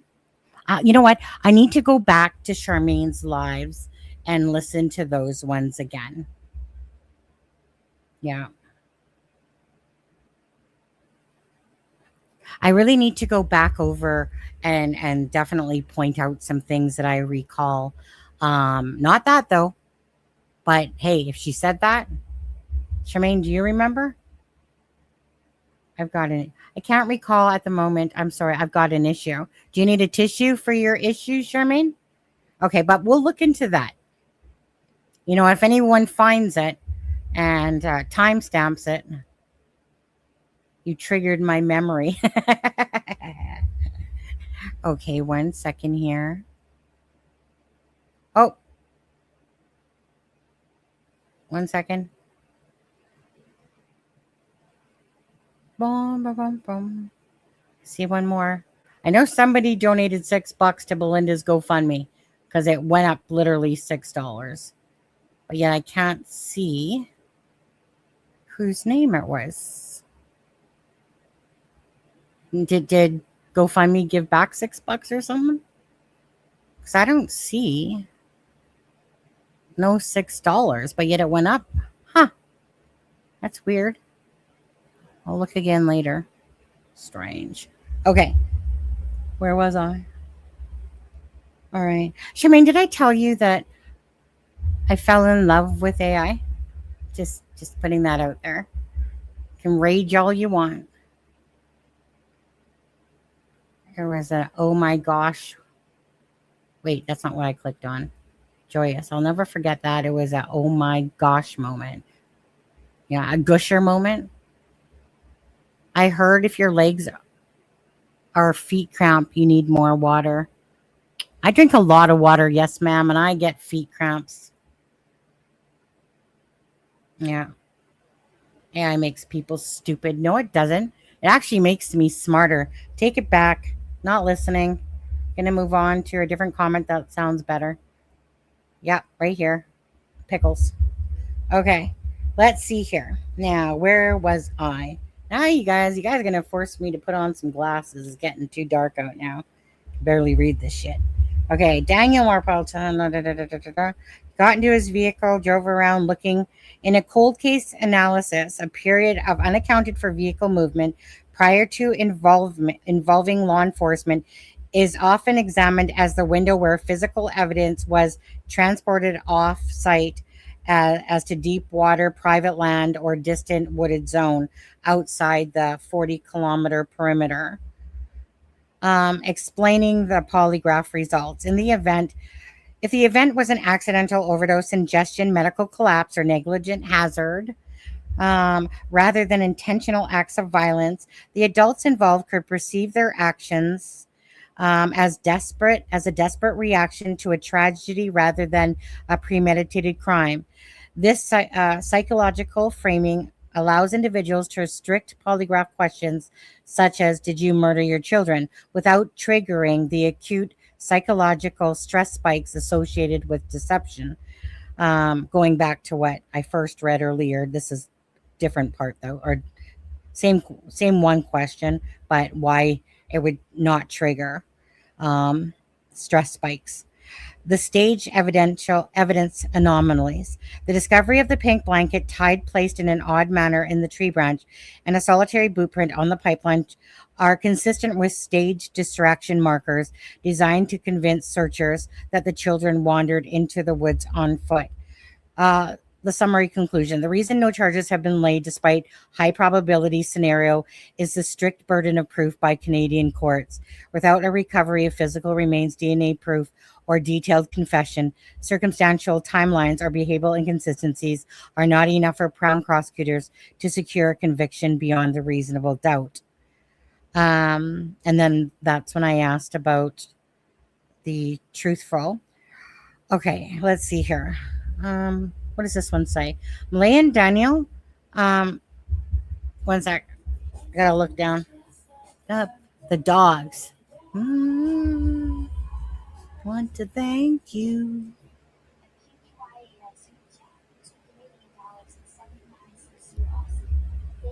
Thanks, Pinky. The dogs. The dogs. Tucker. You think we'd piss Janie off if we kept saying Fluffy? You know, Fluffy? Poor Janie. So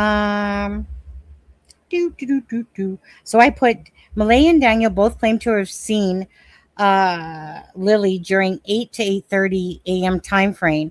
Maleyha said 8:20, but in the interview she didn't know. Also at 8:28, she calls her mom, but no answer. Why do you think Maleyha called her mom? Analyzing phone logs on, okay, whatever. Phone access and disputes. Let's see here. Maleyha stated in police interviews that during the arguments with Daniel, he would sometimes physically block her and take away her cell phone when she attempted to reach her mother. Police records show that Daniel confirmed the couple had been fighting about money in the days surrounding May 2nd. An attempt at 8:28, an attempt to call her mother shortly after the window when the kids were allegedly last seen playing could indicate an escalating argument, a request for assistance, or panic regarding an ongoing situation inside the home. The key reasons behind the 8:28 a.m. call. Given Maleyha's statement to police that her mother was her primary support system during household disputes, calling her at 8:28 aligns with attempting to get help or vent during a fight with Daniel, alerting a family member to a developing crisis.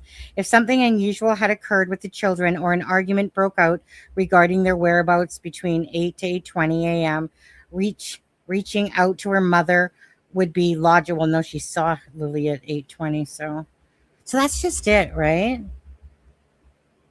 She claims she sees Lily at 8:20.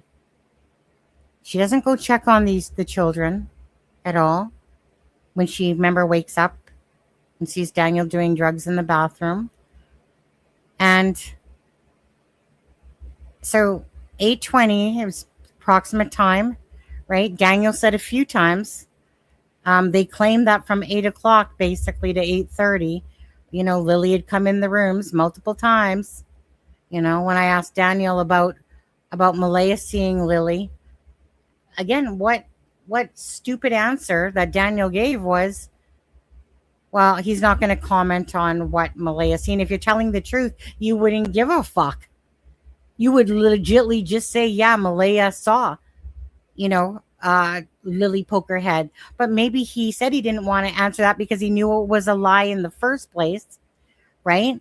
And he didn't want to lock himself down on that one. So he just basically avoided answering it, because obviously if you both are in the room, and Lily comes in the door and Daniel claims a few times and Maleyha claims once, damn right, Daniel, if Maleyha was awake. You think somehow you miraculously saw her at a different time all of a sudden? Bullshit. You guys were both awake at supposedly 8:20 then. And a phone call goes out to 8:28, right? So we're talking a matter of what? 10, 15 minutes top? A phone call goes out to Cindy? What happened?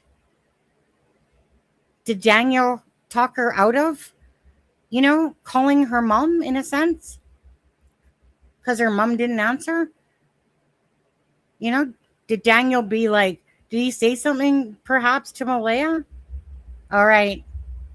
Don't worry, Charmaine. I got this covered with AI.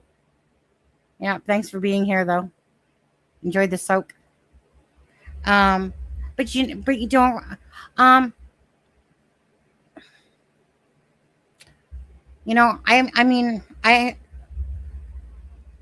don't know. I would really like to know the answer to that one. It's internally, it just kind of bugs me about that phone call.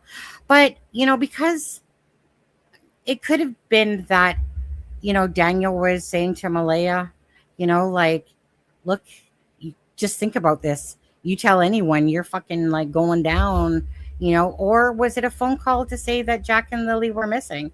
8 minutes later, really? That couldn't make sense to that. Because how if she said I saw Lily at 8:20, could she call her mom at 8:28 to say that then? So that doesn't seem likely, maybe she was calling her to say something happened, like maybe truth busting out. What do you guys think on that one? Like, if you were to make sense of it 8:20 time, what would be your guys' thoughts? Oh, okay, husband.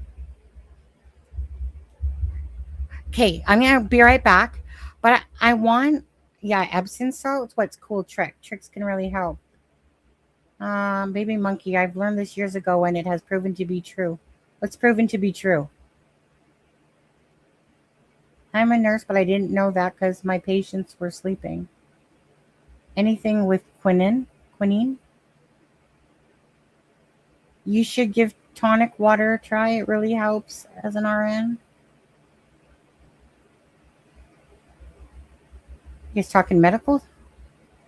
Sorry, get hubby to rub them for you. Oh, my husband does.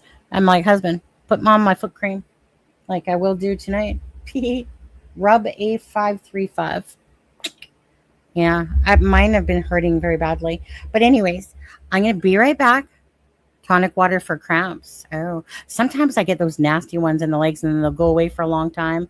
But yeah, those freaking nasty asses. You know, when you're sleeping, all of a sudden your leg seizes up and all I'm doing is going, fuck, fuck, fuck, fuck, that hurts, fuck, fuck, until 30 seconds or 20 seconds when it goes away. Yeah. Oh, he's gone for 2 weeks. Suck it. Harley will do it for you. Okay. Anyways, my question to you guys is, why do you think Maleyha called her mom Cindy at 8:28? Now, keep in mind that Maleyha is claiming 8:20 she saw Lily.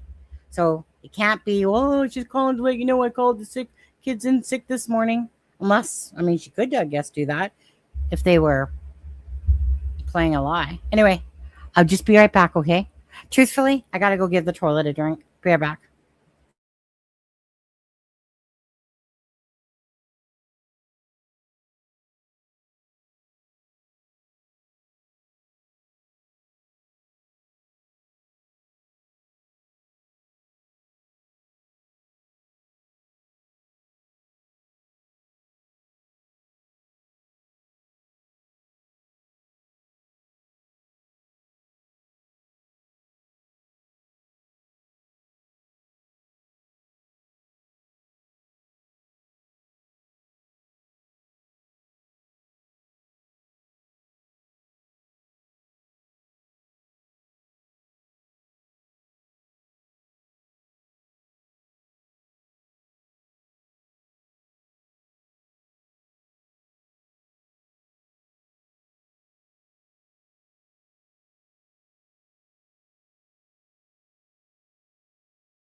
Okay, I'm back. Now, you guys might be talking about leg cramps. I'm going to tell you about the drink I just gave the toilet there. So, have any of you guys had a bladder lift? Anyone? Anyone? So, it was almost like an elevator ride, right? So, when you have like a bladder lift, it's almost like an elevator of a layer 1P, layer 2P, layer 3P, and possibly layer 4. So, two times I stood up thinking I was done. And then I'm like, nope, not done. Back down on the toilet I go. Then I stood back up again, thinking I was done. And I was like, shit, gotta get back to my life. And then it was like another layer. So that's how it is typically when I go to the bathroom because I drink a lot of water. But anyways, for anyone that's had a bladder lift, like I said, it's like an elevator. And you just sit there thinking you're done, but no, not quite. Anyways, all right. Now, did anyone even answer me about Maleyha stuff? Are you guys? JJ's going night night. This case could not go cold, but they could just close the case with no bodies and no new evidence and my information. Well, I mean, it's a possibility, again, of it going cold if there's nothing, right? But who knows? We'll just kind of see how everything plays out with the other case going on as well. For night leg cramps, taken magnesium glycate and more potassium. Um, let's see. In my information, I think the kids were gone at 8:28. Yeah, I do.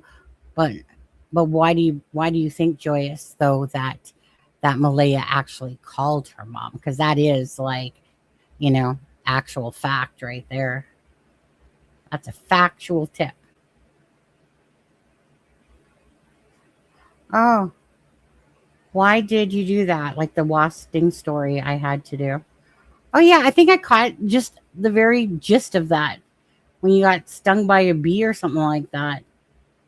Yeah, I need a bladder, kidney, and breast lift. It's going to turn into a medical show right soon here. Going to ask AI how to cure us all. Huh. But yeah, magnesium for legs. I mean, I've heard that because it best absorbed in the bloodstream. Best kind of magnesium for leg cramps is magnesium glycinate. Glycinate. Okay. But MBM doesn't remember calling her mom, and she said it was a pocket dial. So she pocket dialed her out the fucking window, right? Hey, baby monkey. Because, I mean, Daniel even showed, yeah, I'm out the window.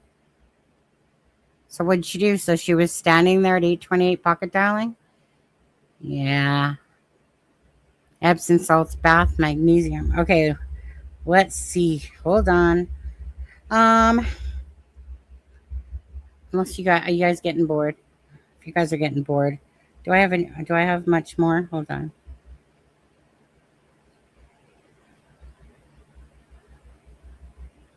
Mutual protection, concealment. You know, right? I am going to stop right there, actually. I think I will. I just want to read this part, actually. The 8:28 unanswered call, an attempted call to call her mother at 8:28, shortly after the window when the kids were allegedly last seen playing, could indicate an escalating argument, or request for assistance, or panic regarding. We said that already.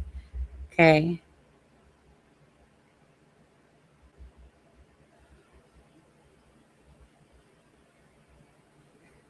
Well, Maleyha and uncertainty about specific minute by minute example whether Lily poked her head in at 8:20 a.m. or another moment is often analyzed alongside memory processing under shock or trauma. How many times did we hear Maleyha say about trauma in there? You know, I mean, at the end of the day, right? If you guys believe that the people on the property are responsible, you have to definitely look at everything as if, how is it possible that Daniel could have done something to the children without Maleyha knowing, or vice versa in a sense, you know. But again, the lying to Belinda then. Now, I don't think she was lying to Belinda. I think she was being truthful to Belinda, and then she lied about the time, after the fact. But I believe that in the morning that she did, because again, you have to think that these aren't like, no, if it's something that happened accidentally, obviously you're in panic mode and you're going to make slip ups, and we've seen a ton of slip ups when it comes to this case. No, what I'm doing now, I know I will watch your live from last night. I don't sleep. Charmaine, thanks, guys. Soon I'm going to resort to the old bite down on wooden spoon thing, because holy shit. You having bad leg cramps? That's what they're talking about, right? Because those suck ass. Those are hurtful. Um, let me see here. Let me see. Oh, 816. See, someone donated. Definitely. It's one day. Went up another. Went from 6,816 to, well, no, that's what it's at, but it was 16,804. Then it went to 16,810, and then it went to 6,816. You know, did GoFundMe take too much and putting some back or something? Because I don't see anything. Don't know. I'm going to share the link one more time, though. Copy. Stick that. Put that back in there for anyone that does want to assist. Okay, let's see here. When you're awoken at 6 a.m. with the alarm and then again at 6:15 and call the children in sick, you never are back in an REM sleep, Tina says. Hey, I remember Daniel was sleeping the whole way through. Another inconsistency, right? And that to me is just another bold-faced lie. How do you tell your sister that you woke up and you went to the bathroom and that Daniel was doing drugs? Like, yet he was sleeping all night, right? Basically that he didn't wake up till 9:40. But yet Daniel claims that Lily came in the room a few times and was woken up. But then they all claim this amnesia shit as well. Oh, I was in and out of sleep. You know, but again, how is Daniel sleeping the whole night through, Maleyha? And then be able to see Lily? Is it an old wise tale that putting a bar of ivory soap in a sock at the foot of your bed helps with leg cramps? I don't know. Gotta ask AI that one. Sunny. So Janie and the search dogs. So we know when a dog hits, it stops still and sniffs, and the handler checks, correct? At 1:17, 1 hour and 17 minutes, Charmaine's live. Listen, see what you think about it. Which live though? Do you know the title of that live? Do you know? Because Janie was on a couple times, I believe. Do you know the title of that live by chance?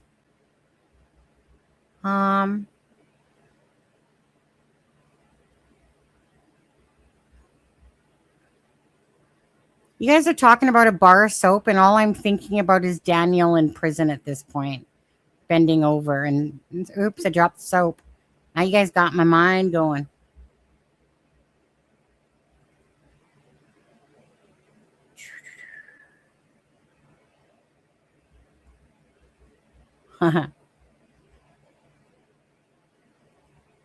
Yes, thank you.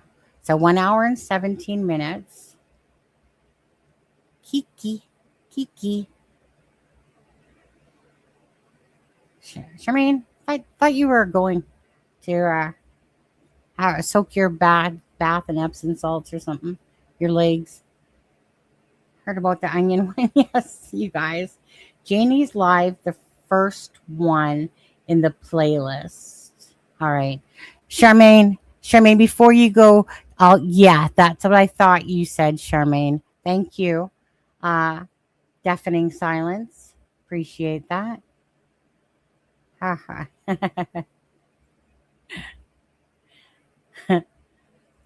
Okay. Yes, I remember that too. Can't remember the title. Sorry. I'll just wait for Charmaine to send me the link. Because you're going to do that right now, Charmaine, right? Letting mom know before anyone else, perhaps. See, yeah. Yeah.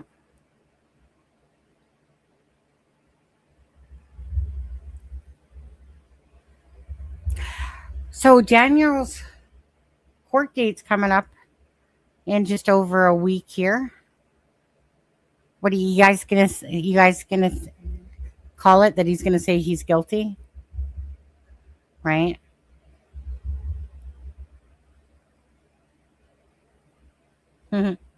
Oh, thanks, Charmaine. Let me go into the YouTube. All right, Charmaine. So, God, I mean, Charmaine, who's the one that used that song? Was it the rabbit hole one? Why can't I think of her name? From Delphi, was it? Who's the one that? Because I remember you said that someone else you used it and that you liked it. Anyways, I fucking love the rabbit hole song. Every time it comes on, I'm like, and down the rabbit hole. Let's see here. So, stop screen. Let's look at you once again. You're in pain.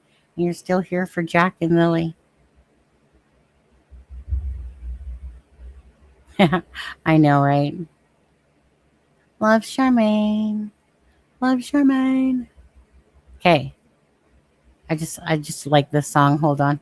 Follow me down. Head into the unknown. You guys love that song too? Down the rabbit hole. I think if I had that one first before Charmaine, I'd freaking always play that song. Where it stops, no one knows. Spent 5 minutes ago. I'm listening to your intro.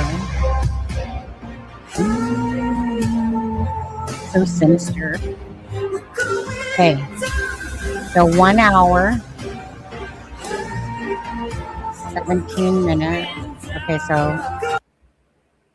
so do you know if the dogs hit on 3 spots in your yard? Like where exactly did they hit? Dogs hit on 3 spots. Well, let's see. None. The dogs came here. They were free range. The dogs could go anywhere they wanted to. The RCMP fellow that was with them, there was an RCMP officer and there was investigator here with the dog on this property. Up at the other spot, there was the RCMP officer with the dog and 2 search and rescue people. Okay? When the dogs came on here, I'll tell you, when the dogs came on here, he let the dog go. The dog was free range. The dog was free to go wherever he wanted. If the dog stopped somewhere and smelled something, the RCMP fellow went over and checked it. There was no spots. No spots here at all. They never found nothing. The dogs were here part of the day, the first day, then, and the other dog was up at the pipeline or up at the blanket. When the guy left here, they all went up to the blanket spot. The dog searched up there. The next day, the buddy that had the dog up at the blanket spot, he took his dog down here. His dog came here the next day. He was free range. He went anywhere he wanted to. The RCMP and the investigator followed him. Then they took both dogs out. Both dogs went around the yard. They sniffed here, then they left, and then they went up to the pipeline. So if there was anything found here on this property, those dogs would have found it. So people, if you still think the kids are buried out here where I was put in the pool, please, as I said, call the RCMP, call the investigators, have an excavator out here, dig up whatever you want in my yard. Please, feel free. Yeah, fair. Okay, so the rules tonight, Janie, were I didn't want. Janie, oh, how I've missed listening to your fucking ratchet voice. Such an angry bird.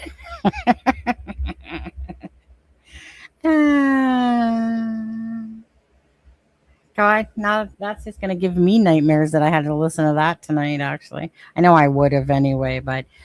So, Charmaine asks about 3 spots. they sent. Didn't you hear at the first part? She said, "Right, I did hear that." Let's play that again because I did hear. I was just gonna go back to that, Pinky, because obviously if a dog sits, but let me go play that again. 117. Okay, we'll go here. I'm not going to stop people from saying what they want to say about you. So my fair warning, when this is all over, and I got nothing to lose now. But when this is all over, you wait. Your time's coming. I believe in karma. I do. And your times are coming. Yeah, and that's not a threat. And you know what? That's a promise. And you know what? Promises are meant to be broken. Preach it, Janie. Wait. Sorry. Okay. So Hold on. Is this the same lady that the RCMP said that they didn't buy your story? Yeah. Is this the same lady who snatched the blueberry muffins as she said she can't be bribed? Is that the same Janie? Hey, Janie. Janie. there's a number of questions that our little helper has pointed out for me. And some of them I've already asked, so I'll skip over them. But so do you know if the dogs hit on 3 spots in your yard? Like where exactly did they hit? Dogs hit on 3 spots. Well, let's see. None.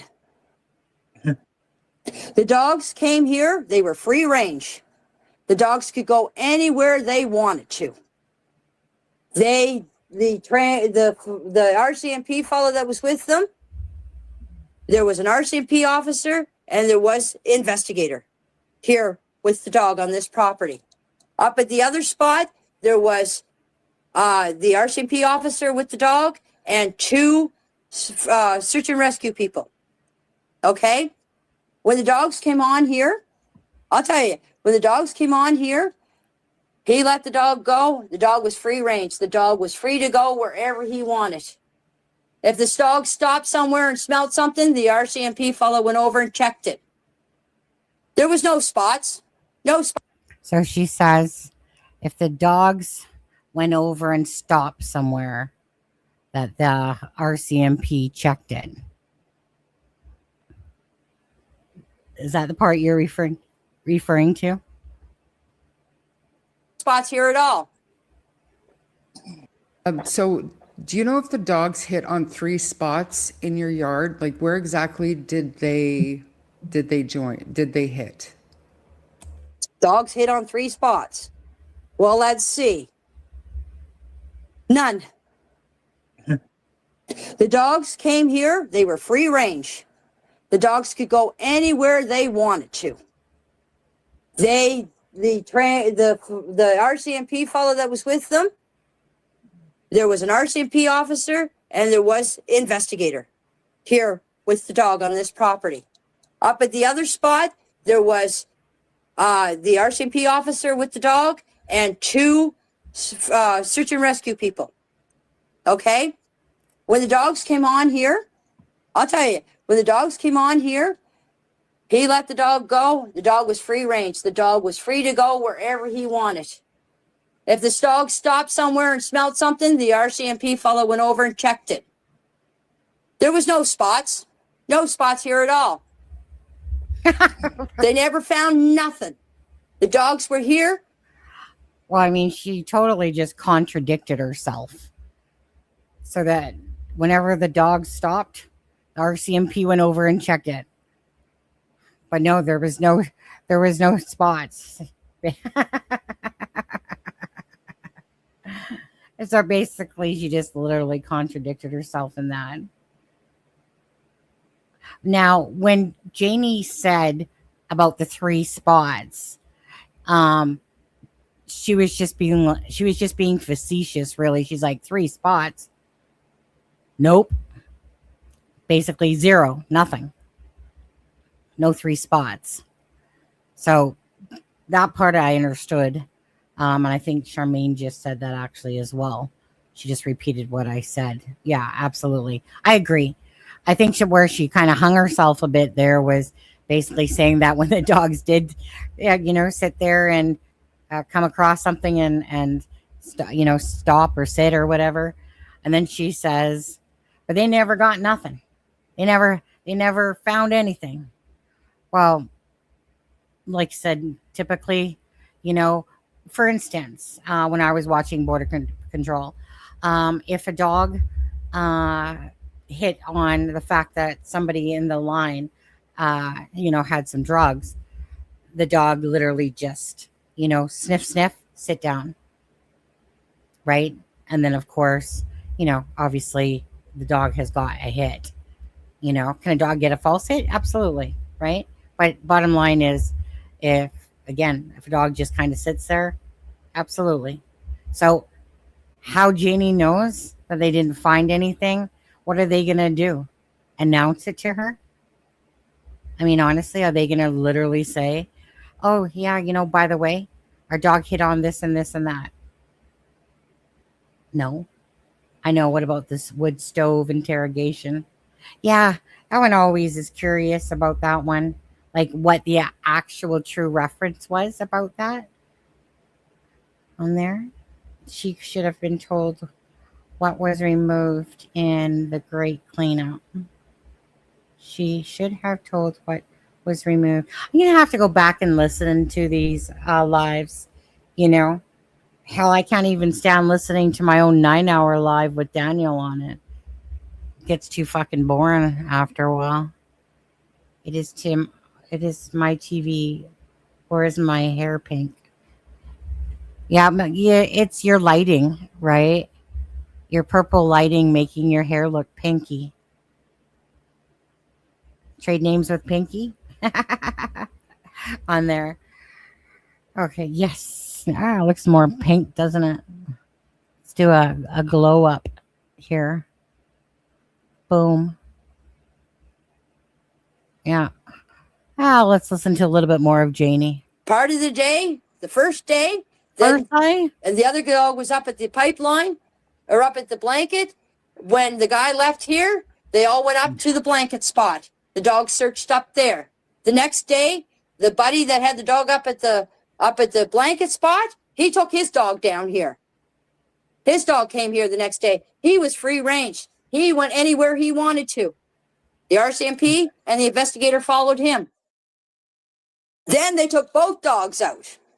Both dogs went around the yard. They sniffed here, then they left, and then they went up to the pipeline. So if there was anything found here on this property, those dogs would have found it. So people, if you still think the kids are buried out here where I was put in the pool, please. Don't really think it's there. You know which thing ties me to all these three people is the time. Is that Maleyha tells Belinda that the last time she saw Lily was that morning or the night before. Thursday night, the night before. She changes and says at 8:20 the next day. Daniel, of course, says that he sees Lily and hears Jack, right? I'm not sure whatever happened to just about the being in the bedroom, because I remember when Belinda made that first post that she said that the children were last heard. Okay, I should find that post from Belinda that Belinda put up. But anyways, so the thing that ties me to all three of them, in my personal opinion, is the time. So they're all claiming that they heard or seen Jack and Lily. In Janie's case, she's claiming that after 9 o'clock that she heard the kids playing by the swing set. Helicopter. So to me, in my opinion, that's why I believe that all three of them are liars, because I don't believe at all that the 8:20 happened. That seeing, like, just put that in perspective, that during this time frame of 8:30 to past 9, that children are heard and seen. And then like a whirlwind, 9:40, 9:35, that in this 20-minute time slot. And that's just giving grace to when Janie says that she heard, because she didn't say, but we know it's after 9, right? So you think that these two children, as you guys are up and awake and then suddenly all sleeping, that in a 20 to 25 minute time window, that these kids manage to show no signs. So there's no abduction, right? We're going to take the abduction out of there, because it's very unrealistic. And I'm going to believe the police on this one, that there's nothing to support that. But I'm sure they have the other things to support with this case. But they got nothing to support that. And I think that that's why they continuously tell us that. Oh my God, Rockaberry. I like colors of those. And so, but put that timeline into perspective by their own time, by their own words, right? Is that so? So in 20 to 25 minutes, these kids managed to wander off the property, leave nothing behind. Okay, there was no waiting for the bus, and they thought that they'd venture off to school, and then go throw a blanket in the tree and stuff like that. It's absolutely absurd. It's a distraction to make you believe that the children were in the woods and went that way, and that somehow something happened to them. So in 25 minutes time, do you honestly believe that nobody heard a vehicle, right? And then even the excuses behind not hearing a vehicle. Janie's was, well, I mean, if it's a newer vehicle, like I guess a Tesla, you just wouldn't have heard it pull up at all, you know? So again, think about that. A blanket is on a railing. Some person just comes up, grabs that blanket, and then takes two kids. And this all happened within about 25 minutes, right? That these two children just disappeared. Nothing was ever found. The helicopter's in the air an hour and a half after, getting the call. And that all of this could have happened in 25 minutes. That two children managed to walk all the way down Lansdowne Station Road and managed to go plunk up a blanket in a tree as they're walking all along, that they weren't seen by a vehicle. And we all know that the woods was basically ended up proving literally nothing. And because it proved literally nothing, the chances that those two kids even were in the woods, chances are that they weren't, right? So it's just one of those things. Logically, if you take their own words, how could you possibly make this timeline? Well, Daniel and Darren and all that managed to, that I guess while Maleyha was standing outside at 9:40, she was like out there prior to Daniel being out there. Everyone's sleepyheads except Maleyha. She's obviously rounding those two kids up and getting them off in a vehicle somewhere like crazy. So to me, this is why I don't believe any of them, because I feel like they're all just covering up for the true, for what truly happened to Jack and Lily on that property. You can't make sense out of bullshit. And if they're inconsistent, and even the RCMP officers don't believe Janie's story, right? Maleyha goes up in hiding for all this time. Remember that message I showed yesterday? And I totally forgot about it until someone pointed it out on May 4th when Daniel sends Maleyha a heart, So if you believe that the people on the property, why would two people cover up each other?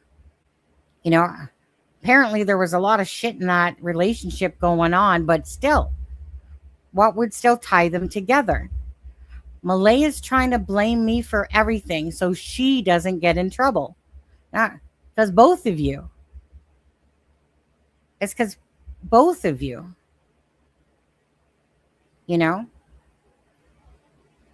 So it's just absurd to me. So this is, like I said, and that's just in conjunction with everything else, right? You can't freaking be a fucking swan and walk like a duck, quack like a duck, talk like a duck, and all of them. So again, make it make sense. You know, make it make sense. It doesn't.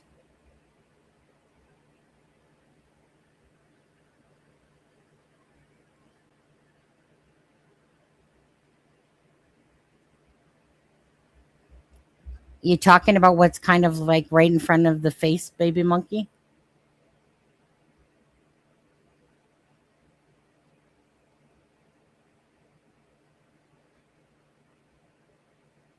Oh yeah, everything was just an ordinary day. Right. And joyous. Like I said, you know, after everything we've listened to, everything we've seen, this timeline that's from the same people on the property that were in charge of Jack and Lily missing, you know, like I said, if people want to support, Malaya and her trauma and all that shit, again, let whoever do whatever they want with that. I just don't fucking give a shit. And that's not being heartless. That's because I'm not here for Malaya. I'm not here for Daniel. We're here to find answers for Jack and Lily, and it's not my fault that their actions and perception and their inconsistencies and their statements have all piled up to everyone or most people believing that people on the property know the answers to what happened to Jack and Lily. Right? To me, it's Mick obvious because of their own words and their own actions. What's normal for statistics, even asking AI, you know, what is the most highly probable scenario? Right, that something happened on the property and that it was a cover up and there was panic. Um, I don't know the answer to that about the waterfall, the date of that. I don't know if it's ever been said.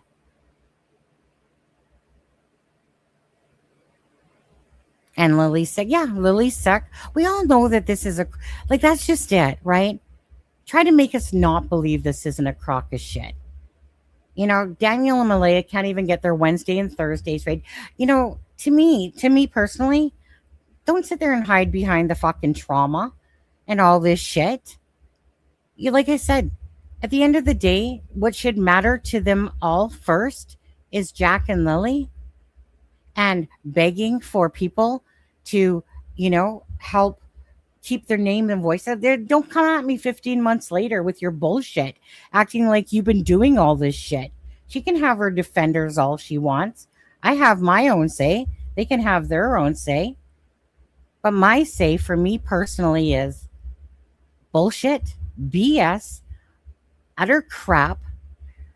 Why is it that Daniel got up and did drugs? Why is it that Haley showed that Malaya, whatever, showed Haley, I believe it was, where the drugs were in this man kit in the bathroom? And Daniel's all acting like, look how many times he backpedaled on Drunk Turkey show there. Like, remember, it was like, I don't do drugs type of thing. Then, oh yeah, I quit this time. Oh yeah, then here. Yeah, oh yeah, it's just before Jack and Lily's, right? And then when DT kind of cornered him there, he's like, well, let's just say it was before the disappearance. Yeah. Yeah. You fucking did drugs probably what, Daniel? Maybe what, an hour, 2 hours before the disappearance? Because you can always tell when somebody got uncomfortable, and in Daniel's case, you could just see that he didn't want to answer that. He didn't want to answer that Malaya saw. That's why. Why? Right? If the truth is real, then you're just talking. You don't have nothing to hide at all. Because all you're caring about is the fact that you want answers for Jack and Lily, and you're willing to give everything in your all to do so. Yeah, I would love to hear from him too, to be honest. But I mean, I did send him a message asking him, like in Messenger, specifically saying, "Hey, look, I really want you to come up on the live. You know, are you ready?" Type of thing. Brad ignored my message, so you know, you know what? I do hate it when people ignore messages on purpose, and so it's kind of like he just never answered to that message, you know, but it would, I mean, it would be great. It would be nice if he would, but I'm not going to lie. If I didn't feel like he probably maybe won't ever do it, maybe he will, but I don't know. Let me put him this way. I'm not holding my breath, but I would have liked him to answer my voice message to him for sure, but is what it is. You know, can't force anyone, but I just figured it's been quite a long time now. Maybe he would be willing to. DM mentioned it in one of your first lives, I think, asking MBM to meet him there. So that you're talking about the messages to Charmaine, when Charmaine basically offered, like, is there anything that you want me to like try to send to Maleyha? And then it was something about him, you know, basically trying to remember him for the what good person he was when they met underneath the waterfall, that type of thing. But we actually didn't know when that ever happened. Yeah.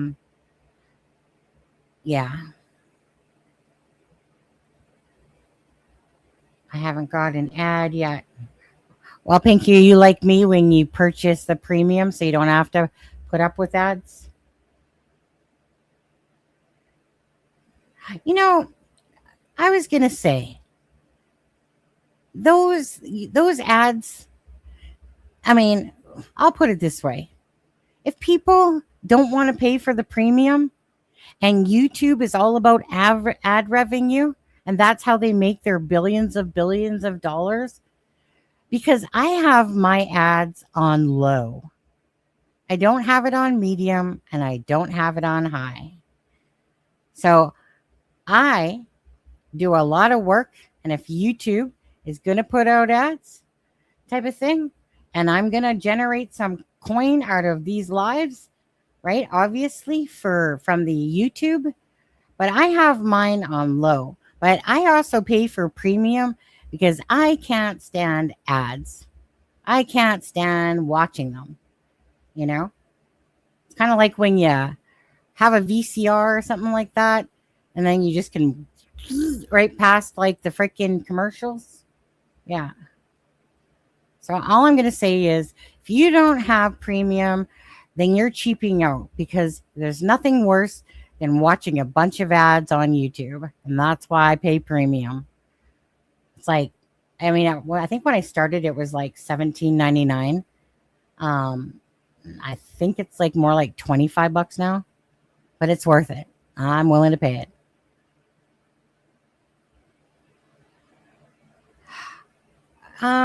Why do I think some people are believing in Maleyha is innocent? Honestly, that one's hard, baby monkey, because to me, it's like, I mean, in my eyes, it's just like, come on, give me a fucking break.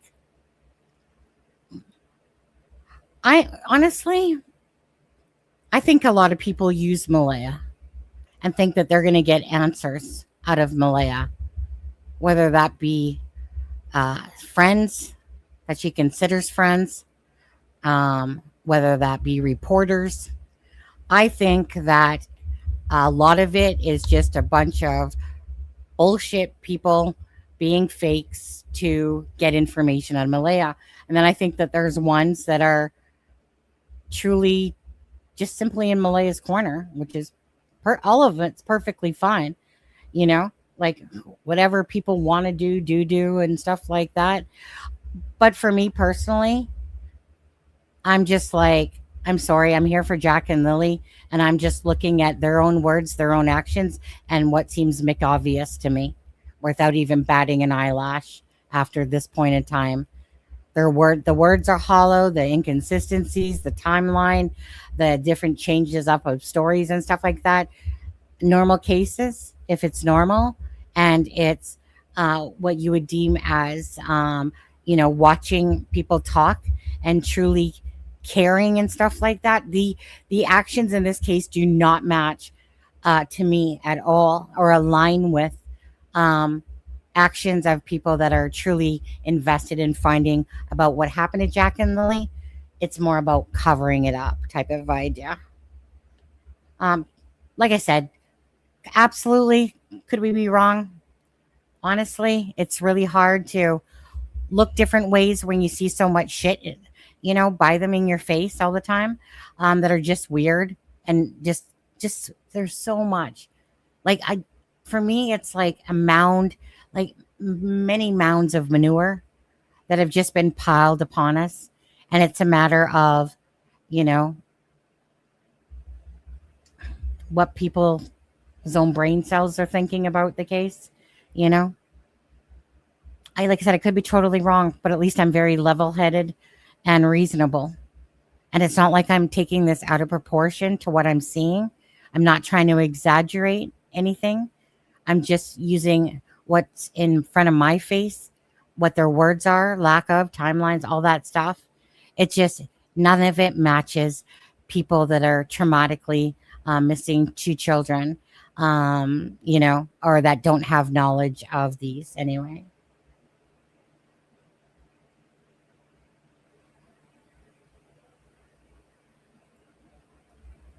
Like I said, to me, that was, if that's true, then that's to me is like cover up time. Yeah, he did name the waterfalls. I think eventually. I just don't remember what they are. I think it was more said with Charmaine. But he did say it. I think even maybe Taylor might have said that.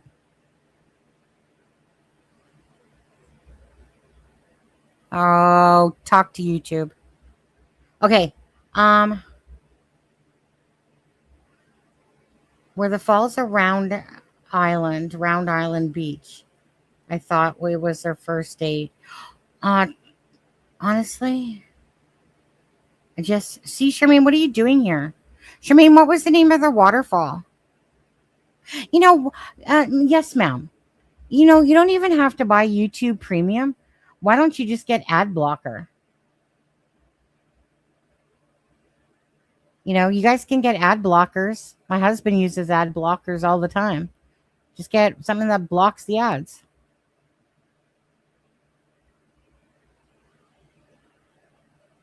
Mm-hmm.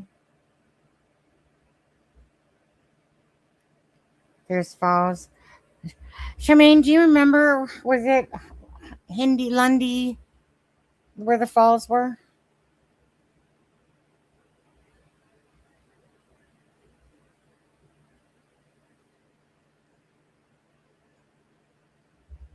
No, neither of those are ringing a bell to me.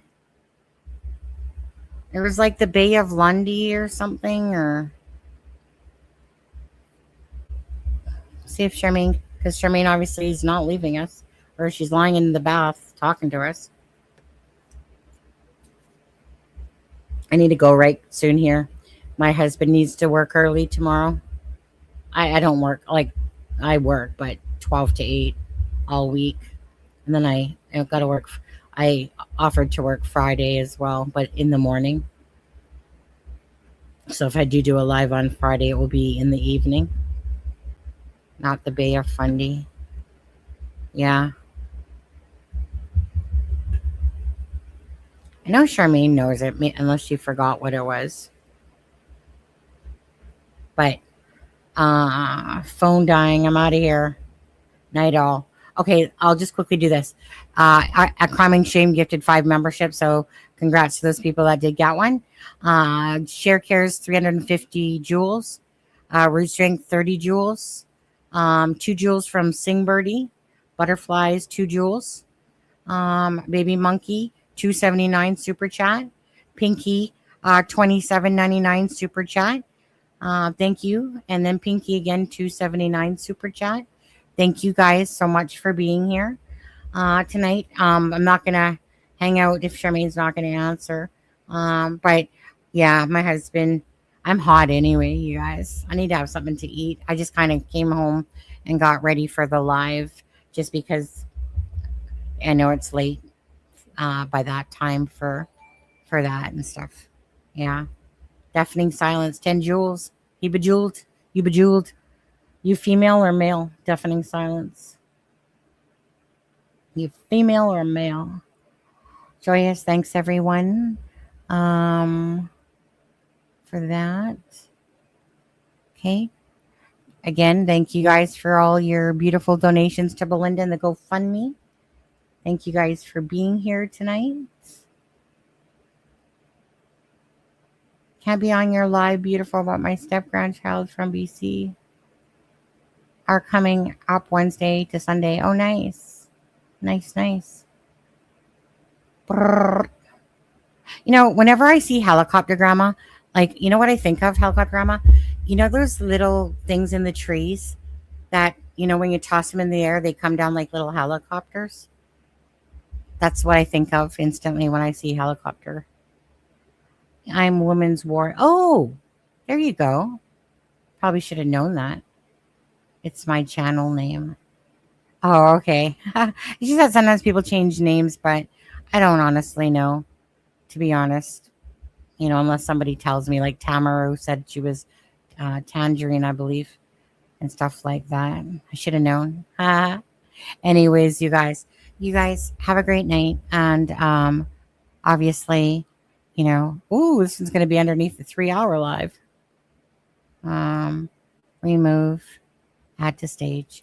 Anyways, big prayers for Jack and Lily, you guys. Thank you for being here. And hopefully that, you know, some of the stuff that I read was, you know, answered some questions or gave you some food for thought for sure about the truthfulness of polygraph and the, you know, cadaver dogs not hitting and stuff like that and reasons for it. Just like there's reasons, you know, for it. There's reasons against it and stuff like that. So, right. Balance. Anyways, you guys have a great night. Gonna end the live now. Bye, guys.